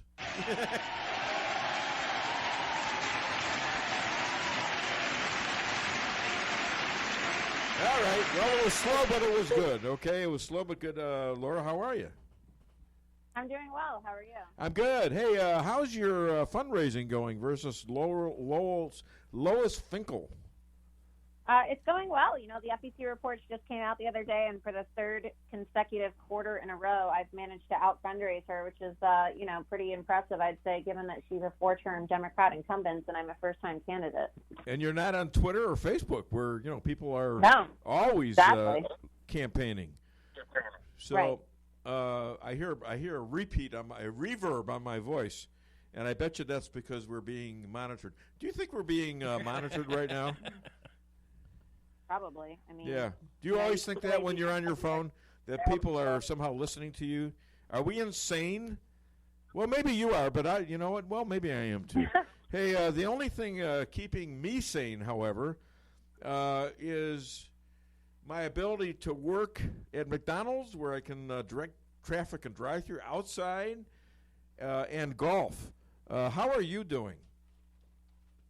Well, I've been working from home, so I'm all right. And, I'd really like to get back to campaigning sooner rather than later and be able to get in the community and knock on doors and talk to people. So hopefully we're able to open up the country sometime soon. But I've been home, I've been working from home, doing interviews, sending out emails, and, of course, having a lot of phone calls with my attorneys regarding my lawsuits against big tech, and been hanging out with my dogs. So tell me about the attorneys. How's that going? Are you into depositions and all that stuff? Discovery? So we tried to get discovery in our defamation case of Facebook, and then they opposed. And then they tried to file a motion to dismiss, and now they're pressuring the judge in Miami to try to dismiss my defamation lawsuit against them because, I sued them when they falsely accused me of being a dangerous individual and defamed me. And so when you look at their classification of what a dangerous individual was, it's somebody who's a terrorist or a mass murderer or a serial killer, right? So they defamed me, and that's what this lawsuit was for. It was a defamation lawsuit. And then the day that we had filed the lawsuit for defamation, Facebook updated their terms of service in what appears to be a form of retaliation, and they said it was okay for people to post death threats against people who Facebook has deemed dangerous. Yeah, which would mean you. Which will put your life in danger, as they already have done. Facebook just took this Dr. Shiva. Does that ring a bell? Yeah, I know Dr. Shiva. Did you know him? All right, and he has this In fact, my wife, honey, tell us about that thing you had on the website, on Facebook, no less, that I copied and put on mine. I shared it. That was the video that DeAnna Lorraine had responded on. Yeah. And basically he's wanting to fire Fauci was the hashtag and start a petition. Right. And I don't know the status. Facebook has called this, when I put it on my page, Facebook called this partially false. And really it was a tough time to see what they had that contradicted it. But finally I got to it, and it was a bunch of BS. Mm-hmm. I mean, real BS. Yeah. I mean, one of the fact checkers was a CNN guy? Give me a break. How does CNN fact check anything if it doesn't mean let's impeach the president? You know? Right. Anyhow, so the last time I did forget to get an update on your lawsuit. And so you got anything else to say about that? What's the timeline on this, if you got one? Well, I was supposed to be in the D.C. Circuit Court of Appeals on the 15th, which was a few days ago, giving my oral appeal. But that was supposed to be, I guess, rescheduled due to coronavirus, and then they just flat out canceled it. So it would have been nice to have my day in court, which I've been waiting for over a year now. Well, how could they cancel it? Just outright cancel it? I don't know. I mean, that's what I would love to know. We were supposed to have oral arguments, and then they said originally, okay, well, you'll do teleconference oral arguments because of COVID, and then they canceled it. So, it's pretty unjust. Did they give a reason for canceling? No? All right, no. Well, all right, interesting. Anyways, you might be up there in the Supreme Court after a while, because yeah, there you go. Hey, Trump threatens to adjourn Congress because they won't approve about 129 of his people that he had up for government jobs for like 2.5 years, and he needs these people now to fight the COVID-19 war.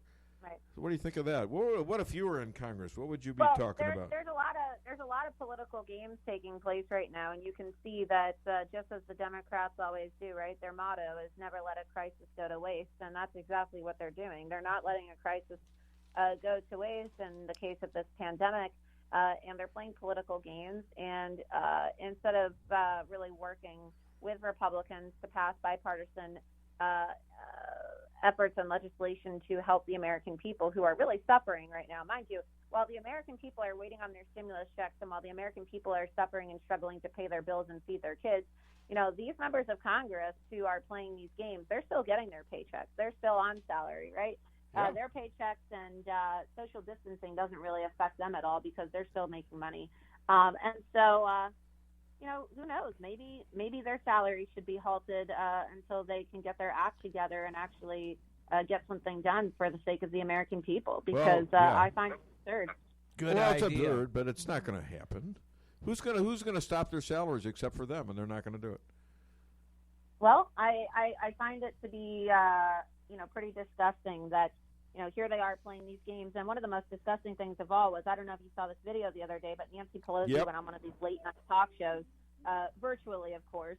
And while there's lines of thousands of Americans waiting for hours in their cars trying to get food at food banks because they're starving and they don't have enough money to feed themselves and their families, Nancy Pelosi was standing in front of her double-door fridge, and somebody did the price calculation on the fridge that she has. This is a $24,000 fridge that is probably in one of her many multi-million-dollar estates in California. I think this is the one that you Loomered.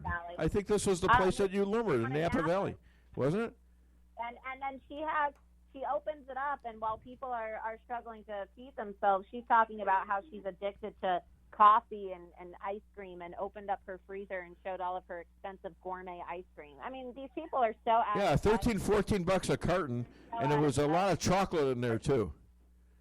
Yeah, and you can hear my dog agreeing with me in the background. Would your dog actually take the chance of disagreeing with you? What would happen to that dog if that dog disagreed with you? Oh, no.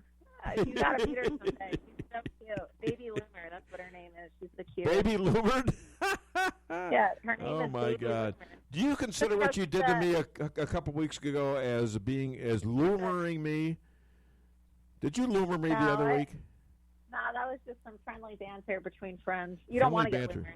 I don't know if you. You know what? I don't understand. Here's the thing I don't understand.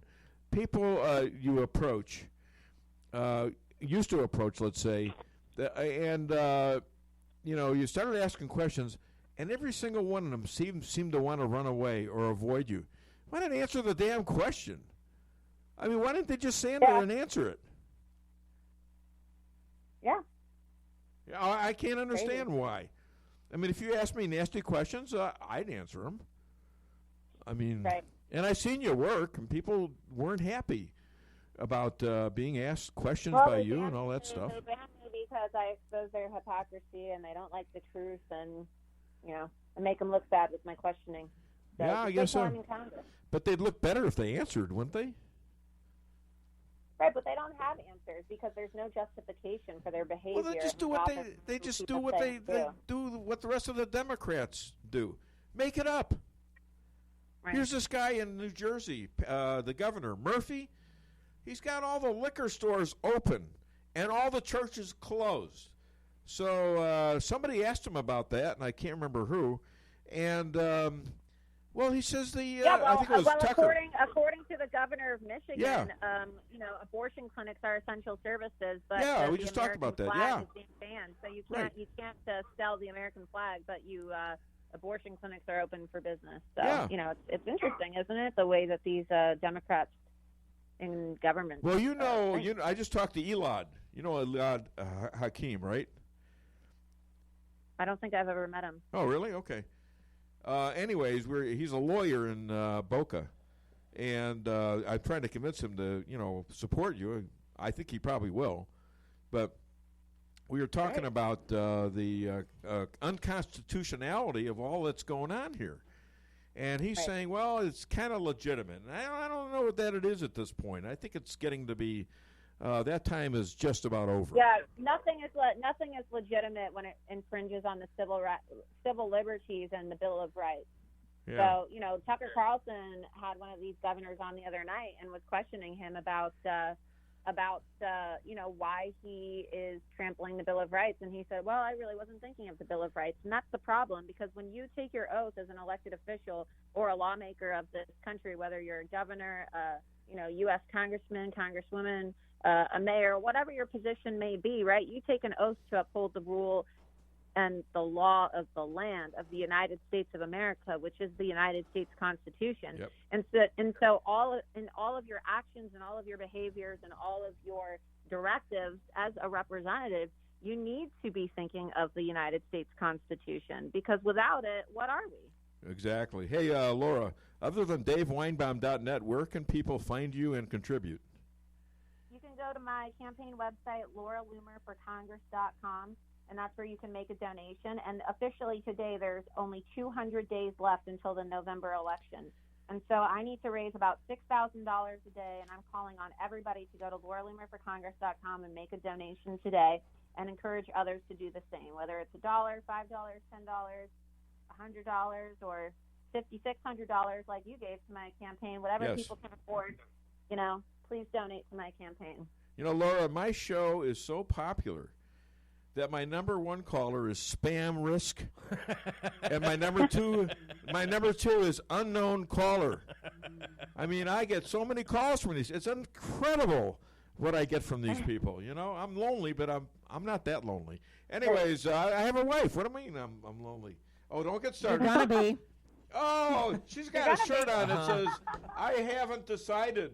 And it says ... It's like, and so I asked her, what does that mean? She says, you'll find out afterwards. All right, Laura. It seems like whenever I come on your show, you need marriage counseling. I think I'm really bad for your marriage. Oh, look at the time. Look at the time. I think we have to take a break right now, don't we, Steve? Oh. Hey, look at the time. Oh, my God. Sorry, Laura. I think there's something going on with the mic. I'm sorry. All right, listen, Laura, you have a great weekend. Shabbat shalom. All right? Bye. Shabbat shalom. Bye. Bye. Oh, my God. Did I step in it there? Talking about stepping in it. I don't know. That's the story of your life, Dave. Man. Come on. Today it is, but, I'll tell you one thing, though. I've had some... Last week wasn't much better. Come on now. These are really good interviews so far, I think.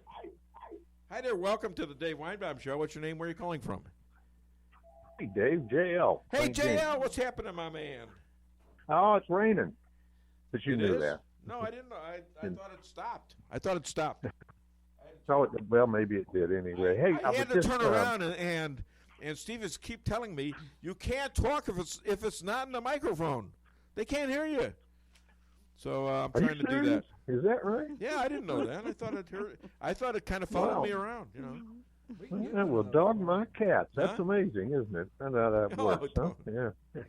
I told him we can get one of those for him where little headset, little microphone connected to his headset. That's not a bad idea actually, because I do move around a little bit. You do move around naturally, and it looks so cool. No.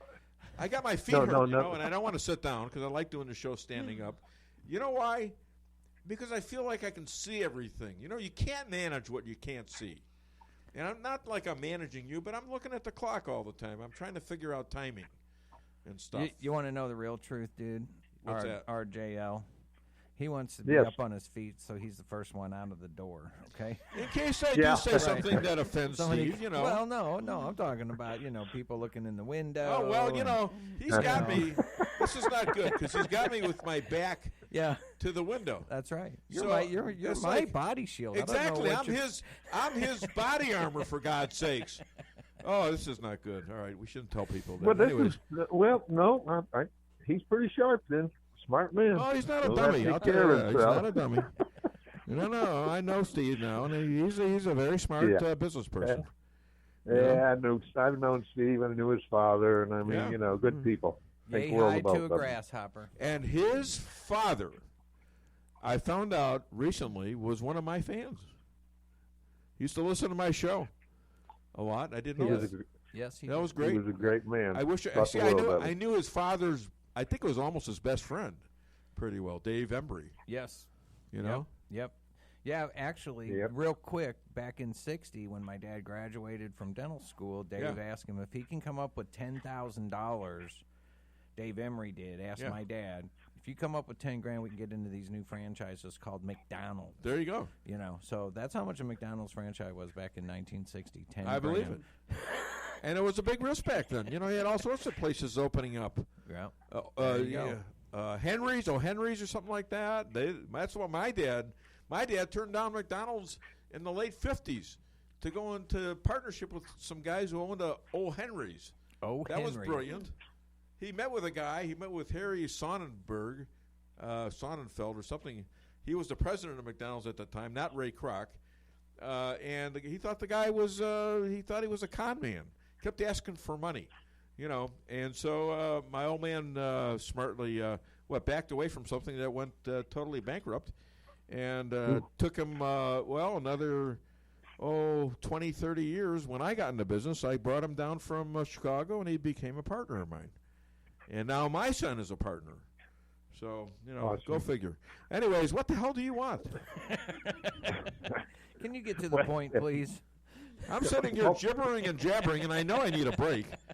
Go ahead. I'm trying, but do I get to speak now? Or is it Steve's turn, or is it your Lisa's turn? Whose turn? I need a nap. Let me just take a little nap here, and you just say what you want. Well, I wanted to know if you heard about the impeachment again already. I've listened to you all morning. I haven't heard you say anything about that I yet. haven't, but I'm sure you're going to tell me.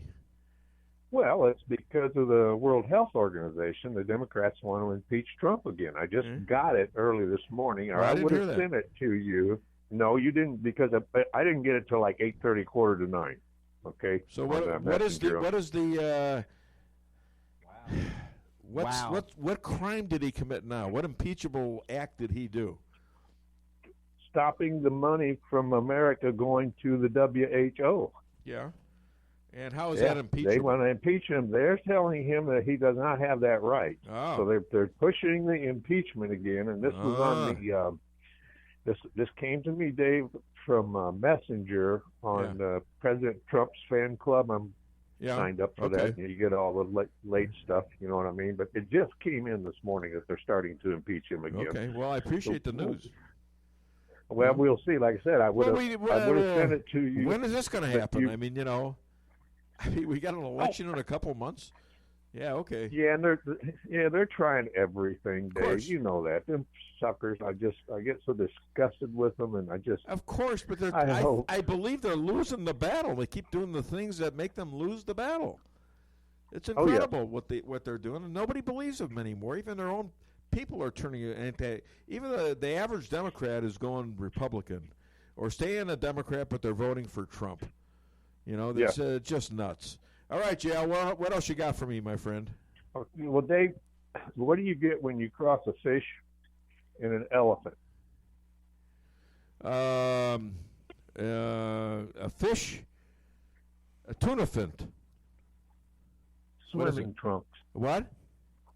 Swimming trunks. Swimming trunks. Oh.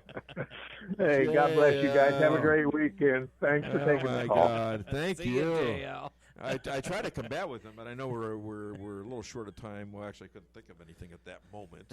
So what the heck? Anyways, I think you know what? I think, the Democrats are trying to squeeze this new Green Deal in.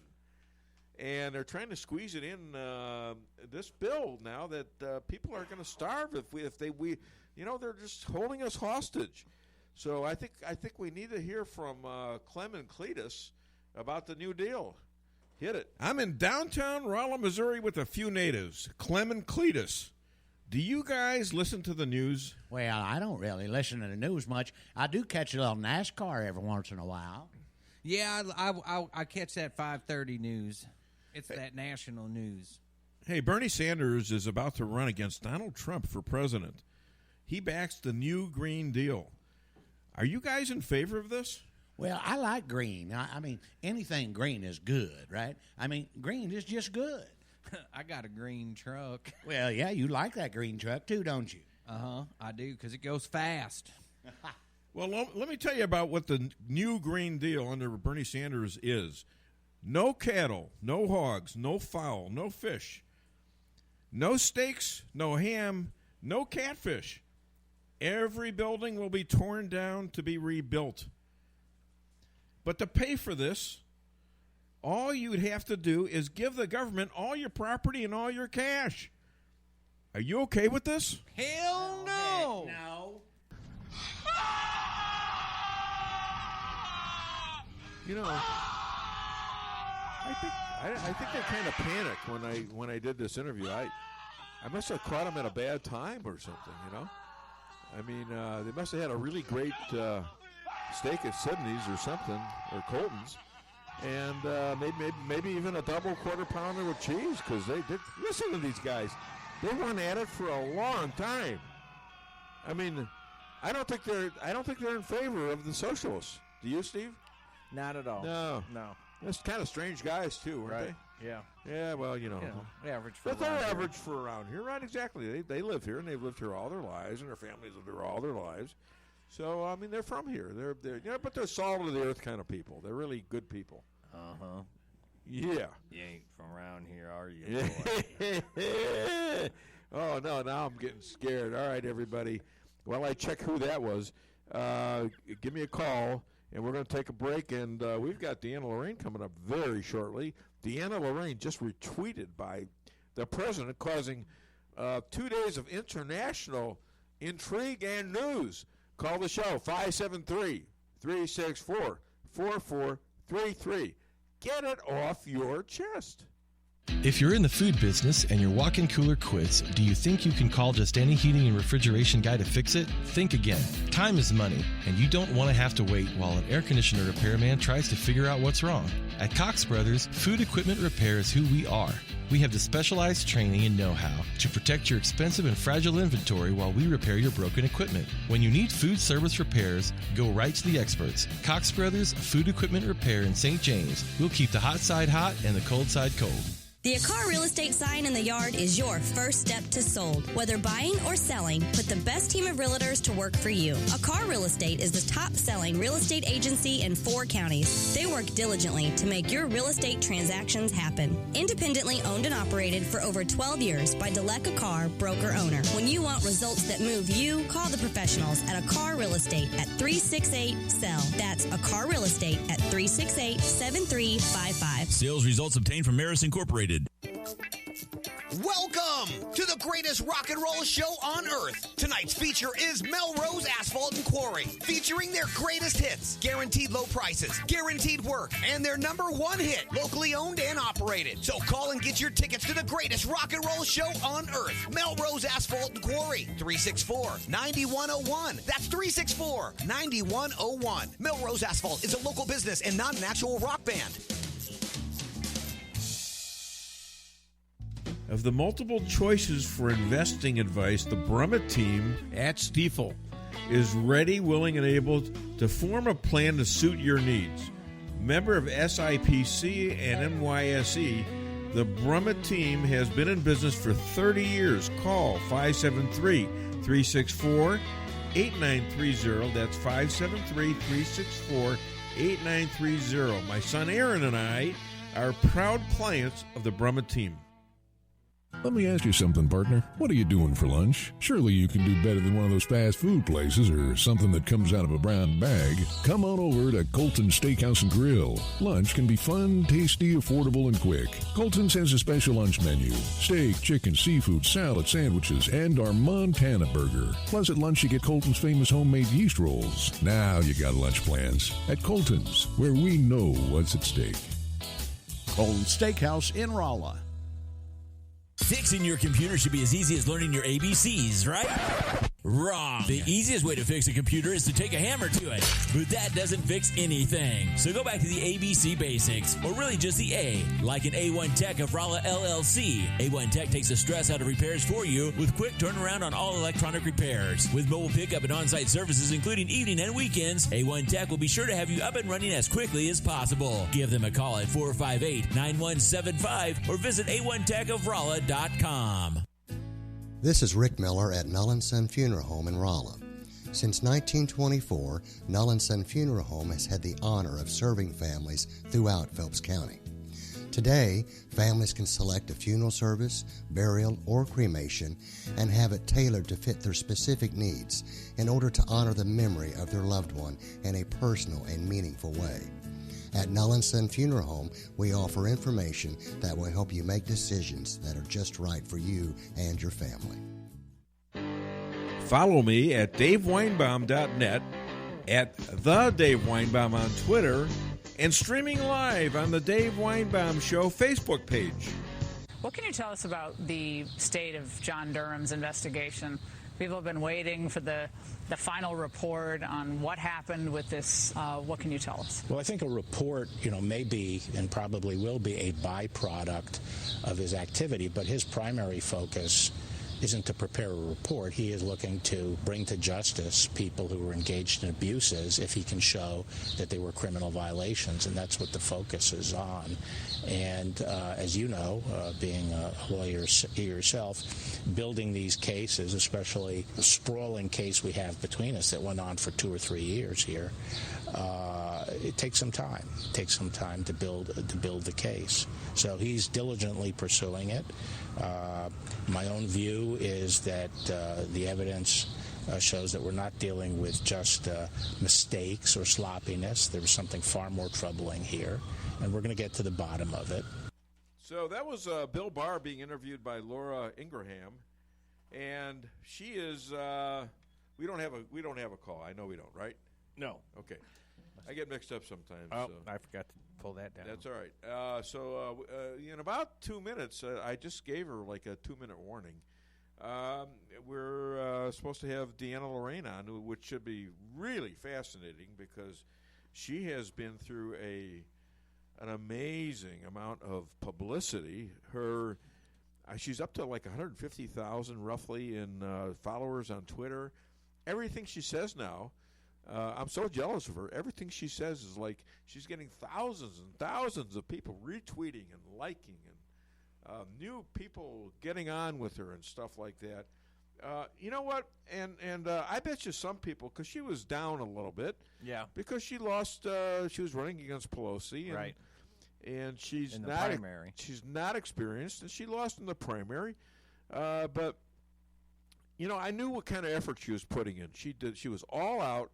Working all the time, okay? And she was in the bad neighborhoods where Nancy Pelosi would not go. She was in with the homeless. She was doing things in L.A. and SF. That's San Francisco for you, and Branson, and L.A. would be Los Angeles for those in, I don't know where else. Oh, I know where else. Normal, Illinois. You know, a place I'm not let in for some reason. I have no idea why. So she's done a lot of things. Maybe? Huh? Because you're Abby Normal? Abby Normal. That's the brain Honey, they she meant nothing to me, I swear. She meant nothing to me. She was just a therapist. Okay, that's my psychiatrist, Abby Normal. How did you know that? All right, hopefully this is it. So. Oh, it looks like it is. Oh, Here goody. we go. All right, let's play her song, and we're going to talk. There we go. Things were gone, I'd worked for all my life, and I had to start again with just my children and my wife. I thank my lucky stars to be living here today, 'cause the flag still stands for freedom, and they can't take that away.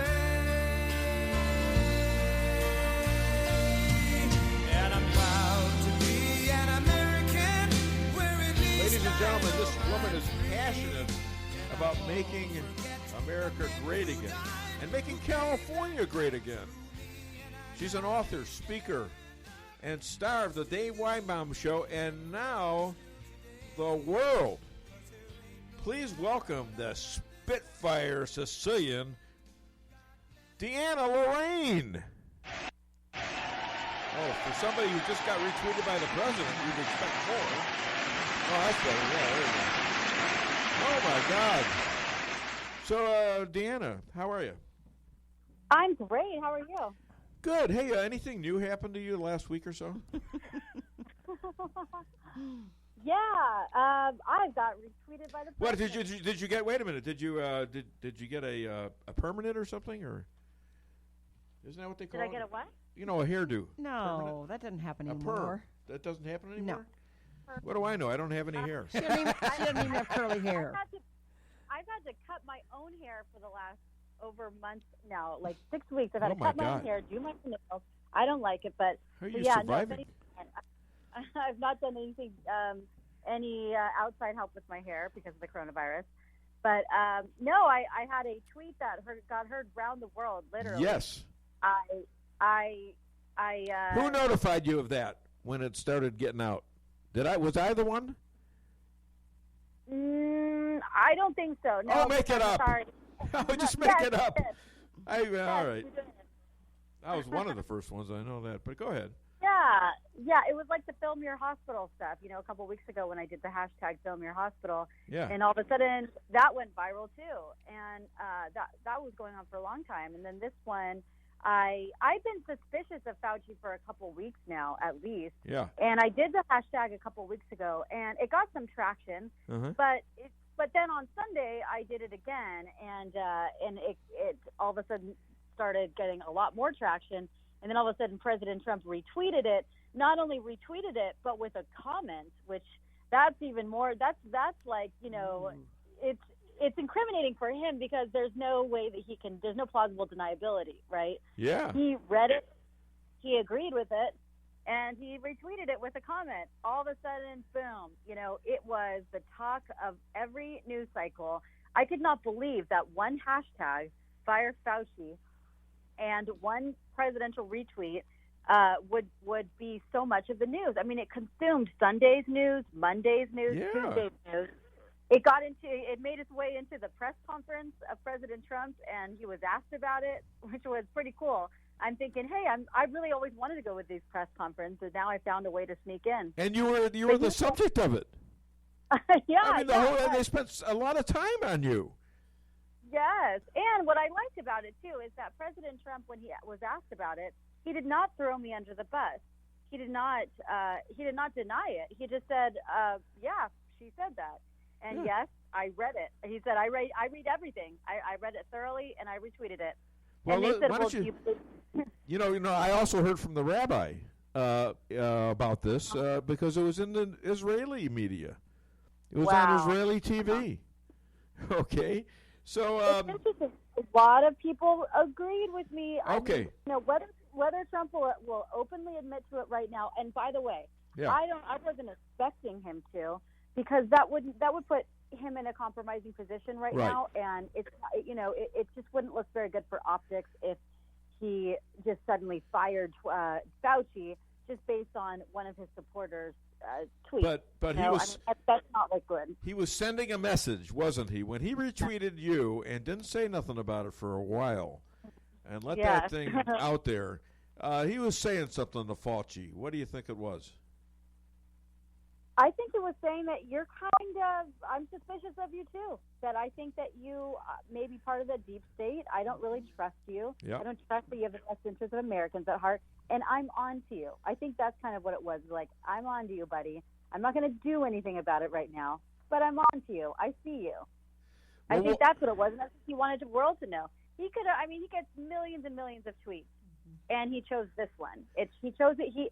And someone that works with him, I'm not going to say who it is, but someone that works around, in his general team, did tell me that Trump reads every single tweet with a fine-tooth comb, and every tweet that he retweets, he does it for a specific reason. He does it for a reason. You can tell me the guy working for him. I won't tell anybody.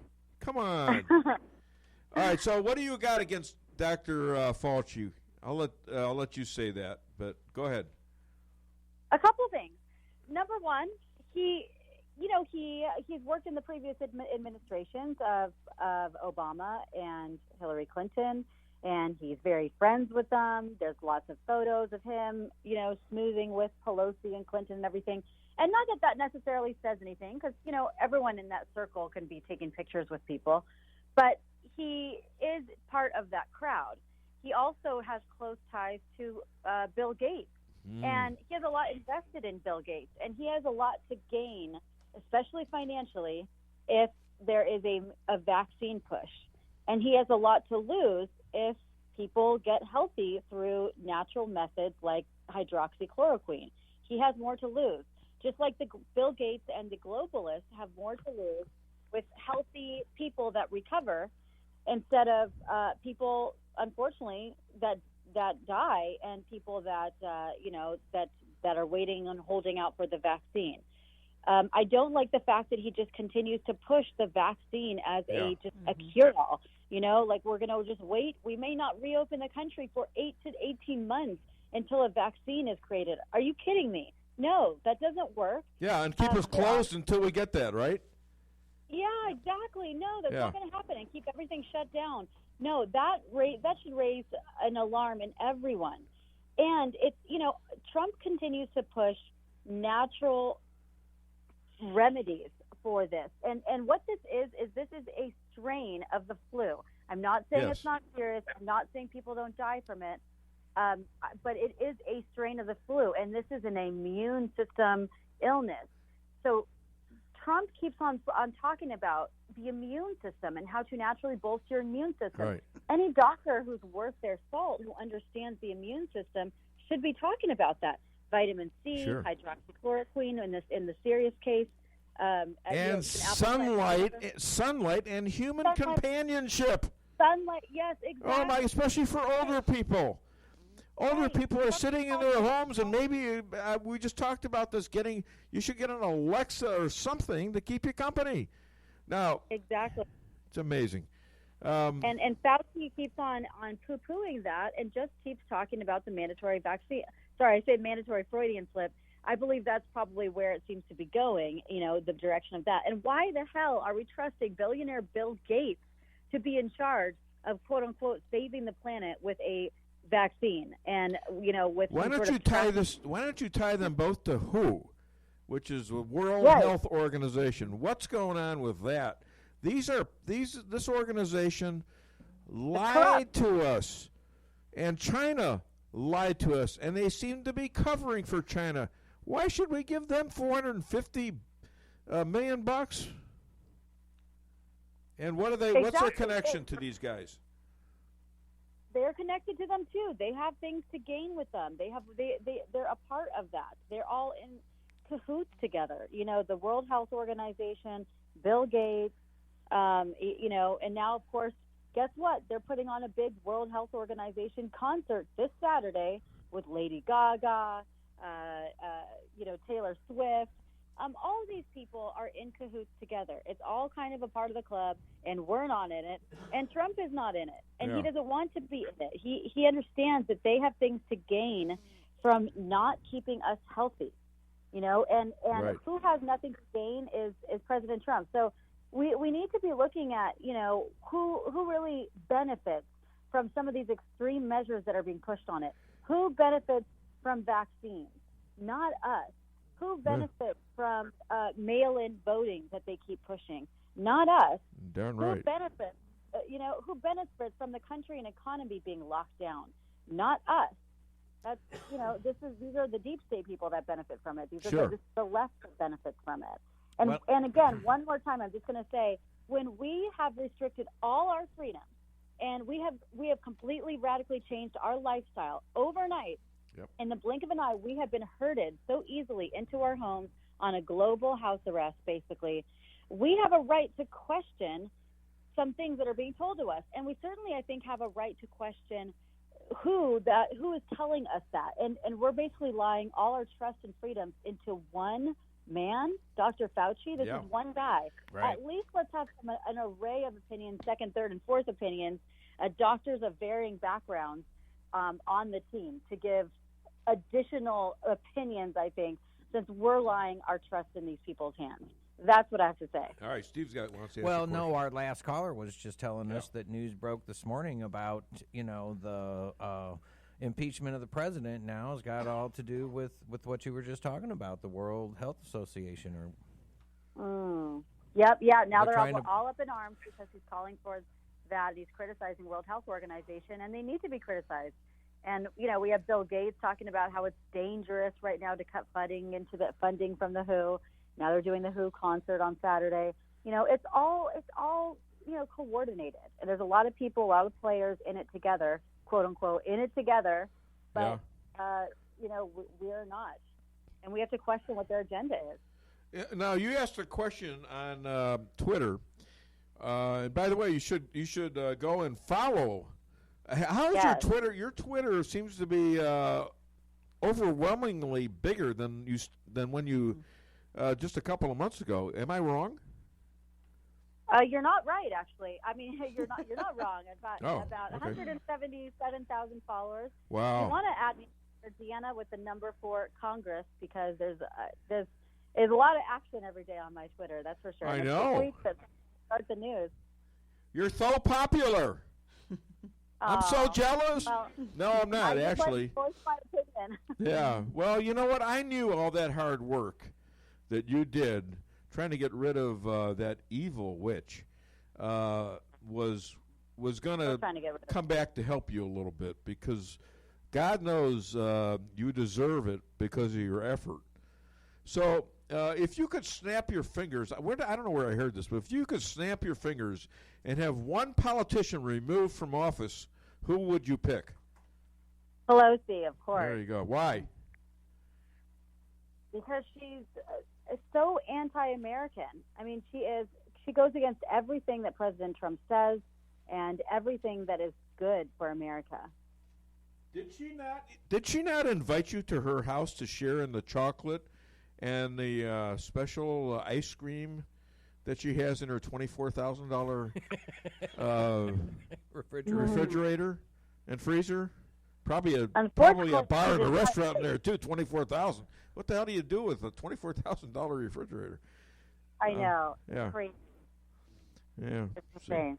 So what's your take on Chris Murphy, the senator from Connecticut, blaming COVID-19 entirely on President Trump? Is that the new talking point now for the Democrats, besides impeach him for cutting off who? Oh, yeah, that's the new normal now. This is going to be the big Russia gate. They're going to be accusing Trump of starting and propagating COVID. I mean, it is. It's one thing after another. This is just another Russiagate. And guess what? We're not going to fall for it. No. Hey, other than DaveWeinbaum.net, where can people find you? Make sure that they go to DeAnna with the number 4 Congress on Twitter and PelosiForPrison.co. That's PelosiForPrison.co. Go to that website and sign that damn petition. You can also sport a really cool T-shirt, a Pelosi for Prison T-shirt. If you go to the website too, you can get a really awesome T-shirt. DeAnna, what did the stallion say when he heard they were going to cut off his balls? What? Hey! Ladies and gentlemen, DeAnna Lorraine, all the way from San Francisco, thank you so much, and congratulations. People, follow this woman. And thank you for being a friend and a star on the Dave Weinbaum Show. Lisa, you got something to say? She's great. And we watched your Dr. Shiva videos. Yeah. Oh. All right. Somebody's playing with the phones. And you know what? Yeah, it's over. So you can shut it down now, okay? FBI, whoever the hell you are, Nancy Pelosi. Thank you, DeAnna. Have a great weekend. All right. I appreciate you guys. Thank you so much. Bye-bye. Oh, man. How was that? Oh, talk about national news. How did this show get these people? Okay, it's like, okay, I got a woman coming up now, Dr. Jane, who gave a name for what I have here, and that they all kind of know each other, okay? It's the Dave Weinbaum Show sorority frat, Phi Beta MAGA. And the Phi Beta MAGA came from my next guest, Dr. Jane Ruby, who's coming up shortly. And I think there was something here that she said. There's something here that she says. See, I got to repeat myself now because I moved away. I think we need to do. George Carlin germs too. Okay, you got that? All right. I don't want to screw it up, but it's out of order. I know you can handle that. Okay. What do you think you have an immune system for? It's for killing germs. But it needs practice. It needs germs to practice on. So listen. If you kill all the germs around you and live a completely sterile life, then when germs do come along, you're not going to be prepared. And never mind ordinary germs, what are you going to do when some super virus comes along that turns your vital organs into liquid shit? I'll tell you what you're going to do. You're going to get sick, you're going to die, and you're going to deserve it because you're weak and you got a weak immune system. Now,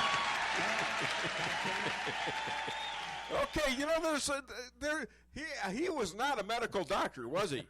But he's got a point. People are hurting their immune systems. We're laying around not getting any sun. There's vitamin D, I believe, in the sun. And getting out and feeling the fresh air and the wind. God, I want to go play golf right now, okay? But I won't. But I have a caller, and that's great. Hi there. Welcome to the Dave Weinbaum Show. What's your name? Where are you calling from? This is Chester from north of Google. Hello, Chester. How is it that I don't have a prize today, and yet both you and Martha called? We're wonderful people. I know you are. Now, besides your modesty, what can I do for you today? I just want to comment on what's going on in the world and on your show. Okay. Okay. Here's the whole big deal. We are being totally gaslighted by the news media and the Democrat Party, but they're the same thing. Yeah. Okay. You just pointed out something, too. George Carlin was not an expert, but he knows common sense. Yeah. That's what's being ignored through all this. Now, when Amy Hakim was talking, Dr. Amy, she mentioned groupthink. Yeah. And the fallacy of that.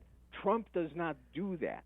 Trump has a very open staff, and he asks everybody for everything, and he tries all kinds of suggestions. The problem is that the media and liars within his group, you know, there's people there, they will give out little snippets and little, you know, somebody throws out an idea and that gets shot down. No, that won't work. But that's the one that'll get reported and laughed at. So that's the first problem that Trump has. He cannot fire everybody just because they made a bad idea, they said something wrong, because that would be insane, because then he'd lose all of his advisors. Now, Elad Hakim. Yeah. Nice guy. Yeah. He's a lawyer. Yeah. He looks at everything from the legal sense. Right. As long as he can find legal authority justifying it, it's cool with him. And that's why he does not see the problem with, all of the constitutional issues of locking down the economy. And when you pointed out the issue about figuring out death versus the economy, what the death rates might be and all that. Yeah. Okay, here's the thing that you have to look at. What do you do when you shut if you were trying to continue shutting everything down? Mm-hmm. What are you going to do when the riots start? The food riots. It's never mind close. All other nonsense that they're worried about going to church. When It's the close. Food riots It's start. close right now. Look Yes, at Michigan. Exactly. And the cops, I don't the cops ever in hear Michigan. from a Let lawyer. me just say this, Chester. The cops in Michigan are refusing to enforce the government's dictates. Exactly. But never mind that. That's little stuff. But when you got lawyers saying there's really a legal way by which it's okay for us to shut down the country for 18 months is insane. Just get out of there. Get your head out and start thinking about the world again instead of being focused. Now, as far as Fauci goes, your favorite character, Fauci is an epidemiologist. Okay? What that means is he is the guy who studies the patterns and the statistics involved of how a disease spreads, an epidemic spreads. He has never cured a damn thing in 40 years. Okay? That's not his job. He's not a... He may be a doctor, but he doesn't work with curing anything. He is a statistician and a modeler. That's what he does. And as such, he's okay as long as you consider him as one of the staff that Trump has to listen to, in addition to all the other staff that he has to listen to. Now, what's happened with Fauci? I'm not going to discuss whether or not I think he's a plant or he's a crook and all that. It doesn't matter. The fact is that he was set up by the news media. He went on a couple of interviews, and they gave him very tricky questions. He foolishly answered them honestly, and they then misconstrued and twisted it and made it sound like as if he's disagreeing with the president. Again, we're going back to the first step, gaslighting by the media. Okay, now, DeAnna I believe he must have disagreed with the president when the president said nobody else wanted me to shut down China travel. No, exactly, but see, that doesn't matter. That doesn't matter. Well, it kind of does, I think. No. See, you're losing the point. What's the point? They all give advice at different times based on the information that they have at the time, and in the end, the president has the guts to make the tough decision. Yes. Because we'll hear the one or two guys who opposed. We don't hear the 12 guys who supported. We never hear that part. So that's where the problem is, that everybody's painting a false picture. Now, here's the problem with DeAnna Lorraine, and she really messed up. Her tweet, Fire Fauci, was then retweeted by the president, and everybody makes it sound, herself also, and she just spoke, makes it sound like, see, the president supports this. Yeah. Wrong. Right. Need to read what the president said on Good his point. additional tweet. He said fake news. Right. And he explained it. What he was saying is he took that thing, maybe whether he blamed DeAnna Lorraine or not, I have no idea. He took it and said, here's another story about I'm going to need to fire Fauci because he's double-crossing me. And he's saying that's fake news. That's the media lying again, trying to put a wedge between me and my staff. That's what he was explaining in his tweet. Well, yeah, DeAnna, but I don't think it was. I didn't but take it she as needs to anti. get her act straight. I didn't think it was anti-DeAnna. I didn't say it was anti-DeAnna. It's anti what she was supporting. And he took a long time. He took a long time to answer that. He laid it out. He let it out there for a long time. Yeah, but what did? All right, he listen, say? Chester. I gotta go, What man. did he I got a number of breaks, and your call is great as always. Absolutely. But I gotta get a break in before my next interview, or Steve will be very, very angry. And you should see him when he gets angry. It's not pleasant. FM, I'll tell you. Rolla, Salem, Missouri. Huh? Keep going. Okay, thank you very much. Hopefully, I'll see you at McDonald's. All right. That was a good friend, and do I have? I don't have another caller. Okay, let's take a break. Call the show 573-364-4433. Get it off your chest. The Akar Real Estate sign in the yard is your first step to sold. Whether buying or selling, put the best team of realtors to work for you. Akar Real Estate is the top-selling real estate agency in 4 counties. They work diligently to make your real estate transactions happen. Independently owned and operated for over 12 years by Delek Akar, broker-owner. When you want results that move you, call the professionals at Akar Real Estate at 368-SELL. That's Akar Real Estate at 368-7355. Sales results obtained from Maris Incorporated. Make the whole family happy by bringing home Lee's famous recipe chicken. Choose from one of our many different specials, like the 16-piece classic or breast strip family meal, to the 8 different daily lunch specials. Call today for your next catering at 573-364-9330 or visit us on the web at leesrolla.com or just stop by Lee's Famous Recipe Chicken in Rolla at 1902 North Bishop Avenue. Reality check number 29. Moving your checking account shouldn't feel harder than moving to another state. At Town & Country Bank, we have a solution for that. We know switching banks can be a pain. So, we invented the Easy Switch Kit. If you move your account to Town & Country, we'll do all the work for you. Set up your automatic deposits and withdrawals, and even help close your old account. How easy is that? Town & Country Bank. Smart, friendly solutions. Member FDIC. Come see the professionals at Brown Vet Clinic of Rolla, where they promise to place your pet's health and wellness above all considerations. They communicate openly with you about the individual preventative needs of your pet and help protect them from common infectious and contagious diseases while using the best available methods, no matter how big or small the animal. The staff is there to help you 24/7 and will get you an appointment as quickly as possible. Give Brown Vet Clinic a call today for all your animal needs. 364-1919. Fixing your computer should be as easy as learning your ABCs, right? Wrong. The easiest way to fix a computer is to take a hammer to it, but that doesn't fix anything. So go back to the ABC basics, or really just the A, like an A1 Tech of Rolla LLC. A1 Tech takes the stress out of repairs for you with quick turnaround on all electronic repairs. With mobile pickup and on-site services, including evening and weekends, A1 Tech will be sure to have you up and running as quickly as possible. Give them a call at 458-9175 or visit A1TechofRolla.com. At Fairground Auto Plaza in Rolla, we're here to help with the Chevy Cares program. Right now, get 0% financing for 84 months on an all-new 2019 and 2020 Chevy Silverado 1500s, plus no payment for 120 days with GM financing. Also, we can work your entire vehicle deal online, and we can deliver to your door. That's right. Don't want to get out? No problem. For Phelps County residents, we'll come to you. Visit Fairground Auto Plaza online or at 100 Fairgrounds Road in Rolla. Chevy, find new roads. Why settle for the forecast when you can control it? Hartley's Climate Control is your locally owned heating, air conditioning, plus so much more company. Hartley's offers residential and commercial sales, service, and installation in the areas of heating and cooling, hearth and home, handyman services, and more to the Rolla, St. James, and surrounding areas. Call 573-368-3163 or visit them online at www.hartleyscc.com. Hartley's Climate Control, community-born, community-raised, community serving.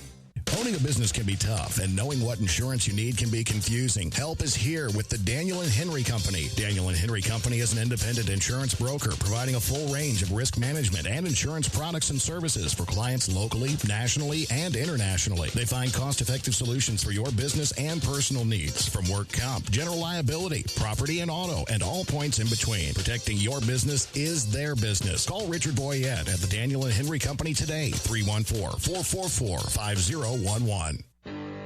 Follow me at DaveWeinbaum.net, at The Dave Weinbaum on Twitter, and streaming live on the Dave Weinbaum Show Facebook page.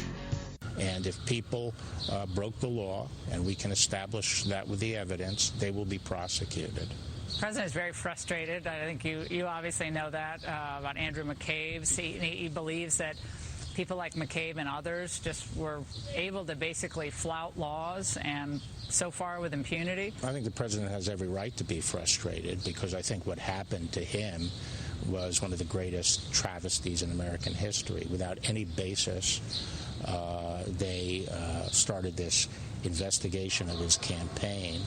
And even more concerning, actually, is what happened after the campaign, a whole pattern of events while he was president. To sabotage the presidency.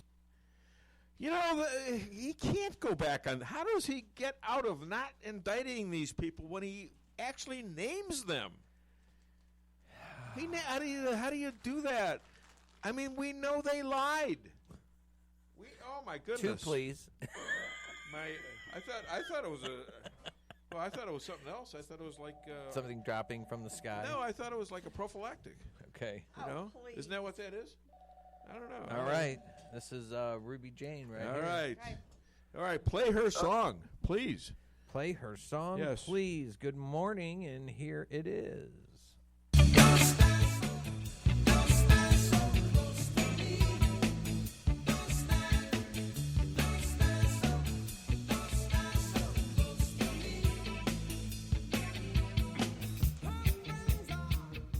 All right, ladies and gentlemen, this woman is a conservative activist speaker.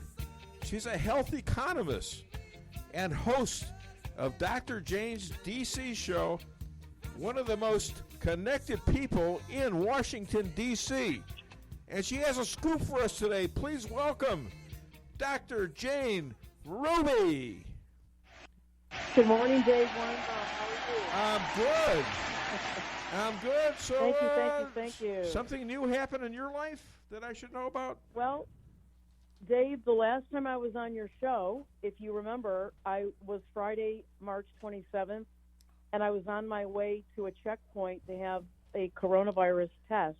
Yeah. Because I had flu symptoms. And what just came out this morning in 2 outlets, LauraLoomer.com and Politichicks.com, who actually broke the story first, is my survival story. I was indeed found to be positive, which was a very frightening experience. I did end up going to the hospital for 1 day, but luckily and thank God I did not convert to respiratory failure.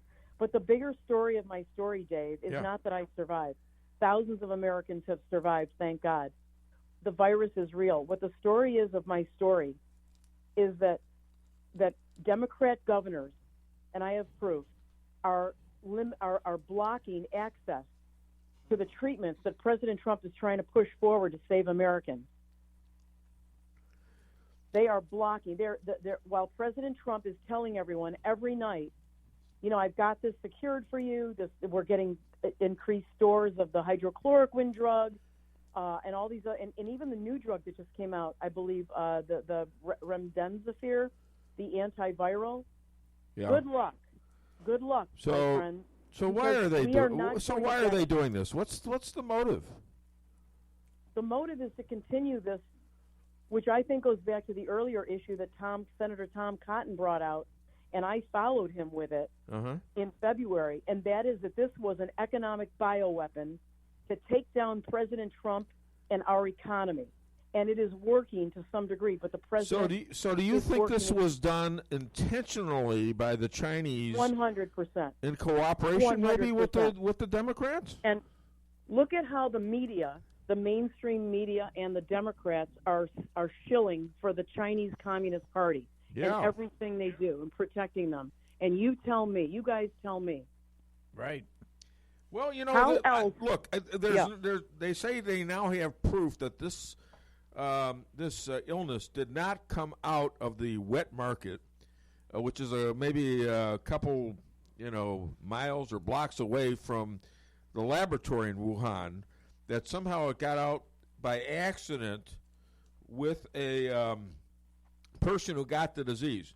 I mean, they don't really know much, but they say they can prove that it came out of the lab.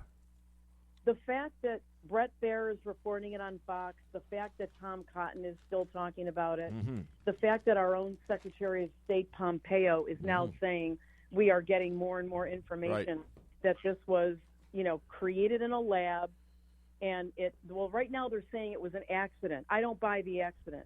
And I believe China remained quiet in October, November, December, January to give the virus a chance to seed into the world, but more importantly, into the United States, to give it it was a viral ignition. Were we the real target? Yes. And so they had to have. They covered it up by killing people in all those other countries all over the world. Look what it's accomplished. What other way could you have accomplished the following? Right. No Trump rallies. Yeah. Think about it. Primaries are shut down by governors all over the country. Mm-hmm. We're shut in our houses. We're going to have a 25% unemployment rate if we don't start getting back to our economy and our country. And wait a minute, let me add to this. I don't know if you're going to get there or not. And you can buy up all the medical supplies like masks and things at a very low cost and dominate the market and withhold them from people like who? The USA. Yeah, our previous politicians sold us down the river. They, these companies got, slave labor in China to do the same thing for 25 cents, and nobody protected the American worker. And now we've learned through the pandemic that we're dependent on this communist regime of animals for basic, pharmaceuticals, medications, support, masks. That's all going to change. It's going to be one of the good things that comes out of this, but it's going to take years for that to happen. Do you consider what China did to us an act of war? Do you have enough evidence? Yes, I do. Yep. Yes, I do. Yeah. That was and my question. Are we? I think that Wuhan lab should be bombed into glass. Never should a communist regime have one of the only 10 level 4 biosafety labs in the world. They should not have that in their purview. And our NIH was funding it. Tell me how twisted that is. Yeah, with the WHO, right? The World Health Organization. Dave, what I want people to know is if you live in a liberal state with a Democrat governor, you better be very frightened right now because you're not going to get the medication. I don't care how much it's touted. You will not get the medication. Maybe 1 or 2 people in the state will get it if they're connected. Okay, Sean Hannity got a friend of his to get it in Florida. We don't all know Sean Hannity. My point is, think about what they started to do in Michigan by pushing back on Gretchen Whitmer, who's the draconian governor who's shutting everything down. We were just talking about her, right? Can't even buy baby car seats. But people are pushing back. They're not going to take it. And I want them to know if they're sitting on the fence at all, jump over because you could be next and not as lucky. I begged for the medication. I begged from my primary doctor, who's here in Virginia. I went to the hospital to make sure I didn't have pneumonia because my fevers weren't breaking, 102 for days. Oh, and Virginia is a great place to be under that governor, right? Do you know what he did on Saturday? He signed into law all the anti-Second Amendment laws that he couldn't get in. We were just talking about that. That he's going to confiscate all your guns. Well, he's going to have to come through them first. Well, I hope so. I don't see. I think there's I think there's a revolt amongst the police. The police in Michigan will not enforce the governor's dictates, and I'm wondering if that isn't happening in Virginia too. I'm not sure yet. I actually was in a restaurant about 4 weeks ago, outside at the tables with a couple of other people, and a police officer, an Arlington County Sheriff's officer, walked up to the restaurant to come in and count to make sure that their inside and out did not constitute more than 10 people. Yeah. Wow. That's how bad it is. Yeah. Well, Scary. Yeah. Tell us a little bit more about you. So what was your symptoms?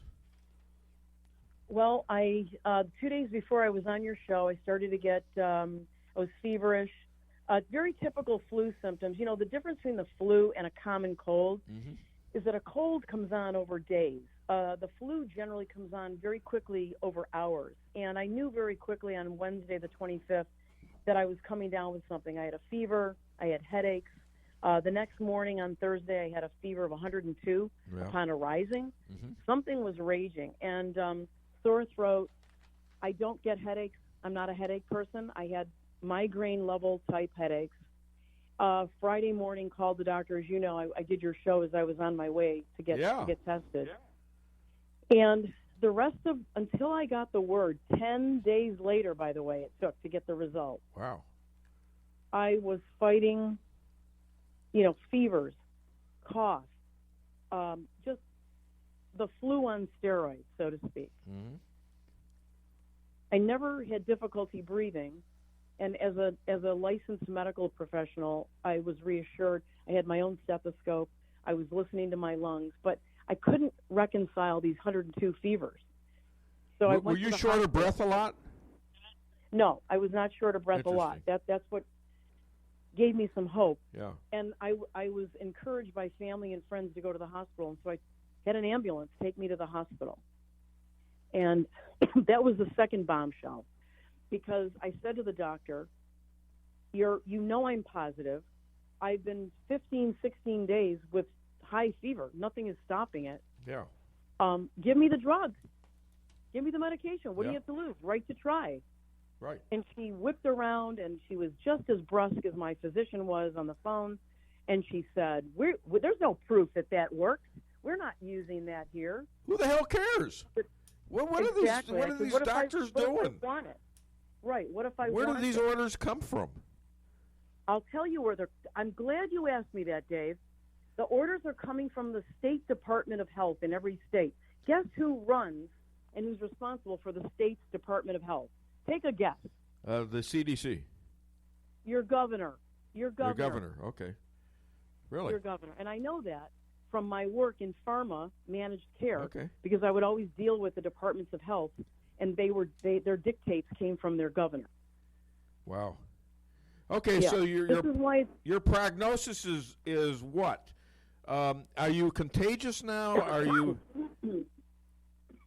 I mean, well, you can hear me coughing. I have a little residual cough. Yeah. Okay. My fevers broke around last Friday night. That was around day 21 or something, and the health department, who had been checking in on me every day, took me off the emergency list this past Monday because I was fever-free for 72 hours. They cannot tell me, Dave, how much longer I'm contagious. Nobody knows. Nobody's saying. And I'm going to wait at least 30 days to see my family. Yeah. Because I don't want to, but I'm allowed to go out in public with masks and gloves and things like that. But they basically said I'm like the general public now after being fever-free for 72 hours. But because no one knows how long you shed the virus. Right. So will you be retested to find out if you still have the virus then? I have no idea. Everything is pioneering, right? When I had the test, it was a 3 to 5 day waiting period. I got the result in 10 days. Now they have tests that come back in 45 minutes, right? So everything's evolving, and I don't know what they'll do. I asked them, would you test me for antibodies? Oh, your primary care doctor would be responsible for making that decision. Okay.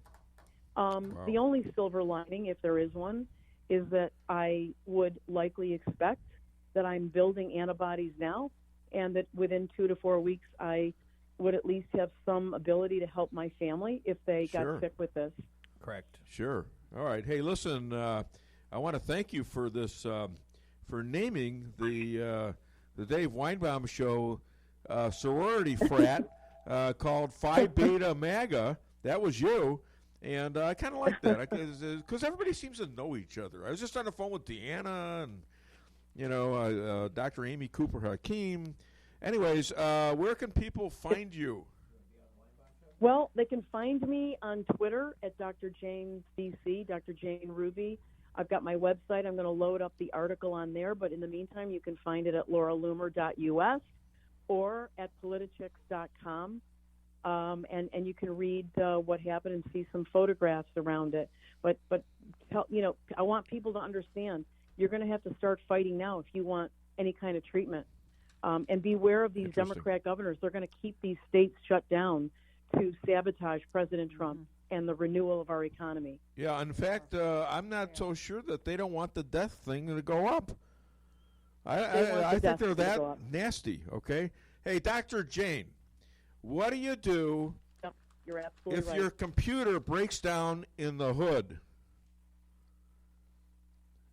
What do you do if your computer breaks down in the hood? go to a cafe. Go to a computer cafe shop. No.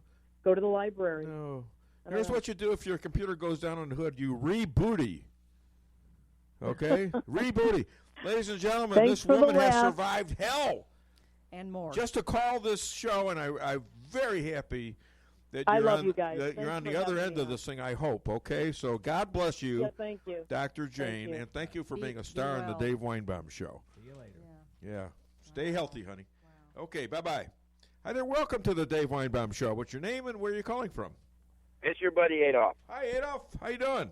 I'm doing good. I'm doing great. I had to run to the doctor yesterday. Really? Yeah. How far was it? How far away was it? Ovulitis. That little dingle thing that hangs down in your throat. Yeah? Got inflamed. Oh, my God. And? Yeah. Well, they give you an antibiotic and send you home. But at least they said I probably don't have the virus. Good. They test for all that other silly stuff. I just got off the phone with somebody that had it and was on her way to be tested about 2.5, 3 weeks ago when she was on the show and said, I'll give you my results next week. And she was too sick to actually call the show. Wow. So finally got her on. She's maybe on the other end of this, it sounds like, released from the hospital. And so we'll see. Yeah. Wow. Well, if you think about it, the government just spent, $1 trillion to send money out to people and all that other stuff. If they'd have taken that money and used it to buy and get the testing done and test everybody and then isolate and quarantine the ones that have it instead of half the country or 3/4 of the country, this would be over with. Yeah, there was a guy I got. I don't know if I'll get to it today or not. I'm going to try because I'm lacking in time. I mean, everything has been so interesting today. All these interviews have been great today, and I didn't get through all of them. So, wow. Anyways, I'm glad you're healthy. And how's Joanne doing? Joanne's doing great. She disagreed with you a little bit. Oh well, that's always good. Well, you called me a smart ass, and she says, no, I'm a pain in the ass. Okay. Well, you know what? I will. She is more of an expert on you than I am, so I will go along with that. All right, listen, I got to go. Thank you, Adolf. You have a great one. All right, I'm glad you're healthy, and we got to take a break here right now. Call the show. Oy vey. Should I take it? Let's do a break. All right, let's do the break. All right. We'll call the show after this. Okay. 573-364-4433. Get it off your chest. Dear people who haven't had a Big Mac, who saw millions of people enjoying something and said, no thanks. We're not giving up on you because today is a new day. A day for a burger that has a bun in the middle because it can. A day for a sauce so special they put it on there twice. A day for McDonald's most McDonald's burger. So go, because today's your day for a Big Mac. Now available in 3 sizes, including the new Little Mac and Double Big Mac burgers at participating McDonald's for a limited time. Of the multiple choices for investing advice, the Brummett team at Stifel is ready, willing, and able to form a plan to suit your needs. Member of SIPC and NYSE, the Brummett team has been in business for 30 years. Call 573-364-8930. That's 573-364-8930. My son Aaron and I are proud clients of the Brummett team. Price Chopper in Rolla for the best quality products and the freshest produce in the area. With a full-service deli, bakery, and butcher cafe, you can feed the whole family with ease. Cold cuts to sushi, barbecue, and a huge salad bar. Kick back and relax, and enjoy your lunch in our dining room, located in Forum Plaza on Forum Drive in Rolla. Don't forget to sign up for a rewards program and save money on groceries today. For orders and catering, give them a call today at 573-364-1771. Open 7 days a week, 6 a.m. to 11 p.m. Price Chopper in Rolla. Does your trip to the dentist office sound like this? If so, it's time to come see the friendly staff at Forum Dental, where they make dentistry simple and fun. Forum Dental is committed to patient satisfaction and high-quality dental care. So come to Forum Dental, where they do it all, from teeth cleaning and whitening to bridges and crowns and so much more. At Forum Dental, they make every dental experience a pleasant one. Forum Dental, working together to be better. Visit dental.com. Need to create a unique gift for your sweetheart? Want a gun, watch engraved?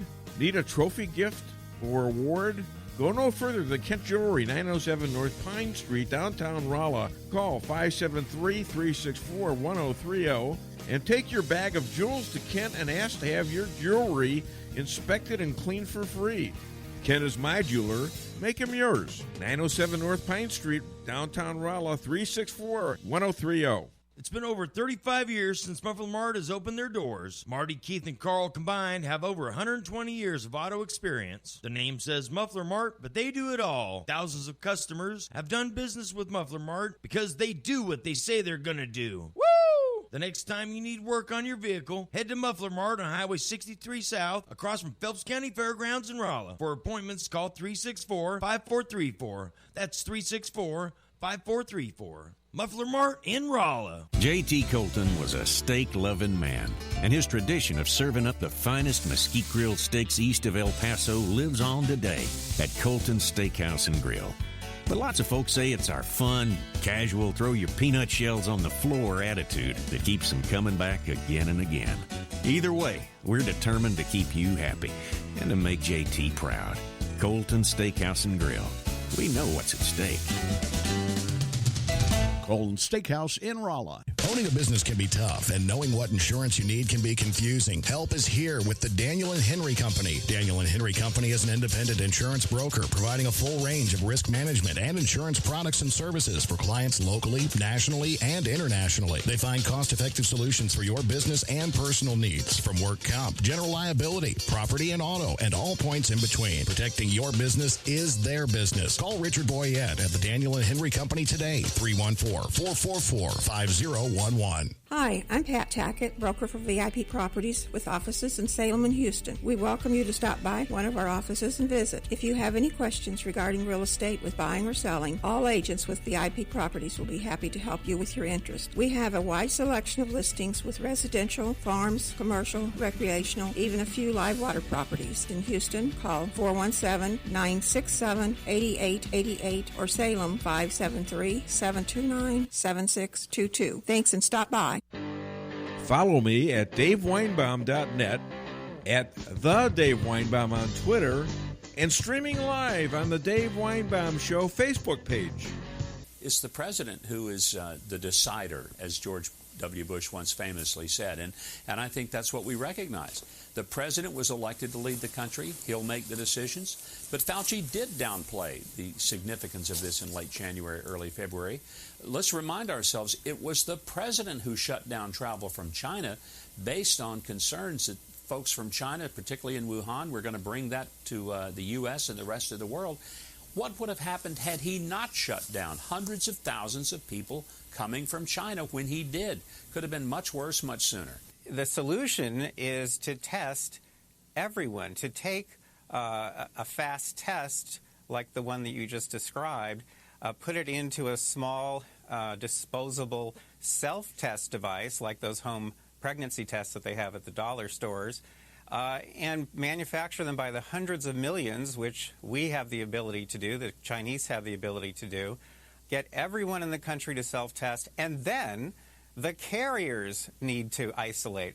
Now, once the carriers self-isolate, we can reopen the economy the next day, literally, because it's the carriers who should be isolated, not the elderly people, not the entire population.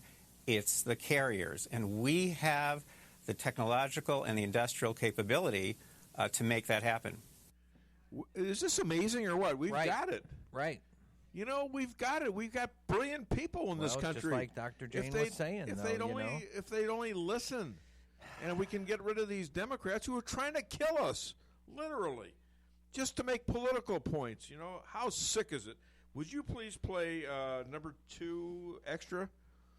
That's Dr. When you implement this plan and the carriers are isolated, in about 2 to 3 weeks, the virus is dead because our immune systems, or their immune systems, have killed it off. So one big advantage of this plan is you actually kill the virus. Another is you actually can open the economy, the entire economy, quickly and safely If you're paranoid, if you're worried, you have these little self-test devices in buckets outside of restaurants and theaters. People test positive. Obviously, you send them home. We'd also use them extensively at our ports of entry. So this guy's got the solution. Sounds pretty smart. I have a lot of respect for this guy. Dr. Epstein, he was a Hillary follower. And he was the guy that came out and proved that Google and Twitter had a lot of influence in the last election, probably going to try to influence this one. So he's not exactly a staunch Republican. I want to thank people while I'm here, and I know I have another caller, for promoting the show. Gary out of Texas, Liz Cabrera, Shayna, JJ, Deborah, Jeremy, Randy, Jane, Elaine, Carol, Bruce, Stephanie, Jocks, Stoney, Anna, and I'll take a break from that to answer my caller. Do I have a caller? Nope. Okay. Didn't answer. That's here fine. it is now. Okay. Okay. We'll go to the phone lines here. All right. Hi there. Welcome to the Dave Weinbaum Show. What's your name? Where are you calling from? Hi, I'm Patty. I'm from Kentucky. Oh, hi, Patty. How are you? I'm doing great. I've been listening to your show for the last couple of weeks while I'm here, and you do a fabulous job. Well, that's very kind of you. Thank you very much. The guests much. that you have, they have been awesome. Thank you. Appreciate that. And everything is right on. And earlier the gentleman Paul called in about Paul Harvey and Red Skelton. I did Google them on the YouTube, and it's kind of right on. Yeah. Everything he said back in 1965 is coming true today. It's following right down the line. It's amazing, isn't it? They used to have these cartoons totally about socialism and communism versus the United States too, and it was like a cartoon, and it was really right on too. This was like the 30s and 40s, I think, even. So that stuff was great. Yes, you guys do a great job. I just commend all of you, and your thank you, speakers Patty. have been really wonderful. Well, I appreciate that. Say hello to Mitch McConnell, will you? Okay. Okay, I appreciate that. Thank you. Bye. All right, bye-bye. Oh, that's sweet. There you go. All right. 3 minutes. Nationwide here. Okay, so where did I leave off? Lisa, Stan, Cliff, Haywood, Mindy, Skip, Donna, Irish Eileen, Julie, Annapolis, Jan, Rudy, Wolf, Jude, Elena, Marta, Paige, Mike, Joyce, Donna, Owen. I better stop. Okay, well, you know what? I'll catch you where you are. It kind of reminds me of the old Romper Room days. You remember Romper Room? Yeah, sure. You know, and she got her little magic mirror out and would say hi to all the kids and stuff. So, all right, well, hi, kids. Hi, kids. I hope you're doing well. All right, I hope you're having fun at home, irritating mommy and daddy.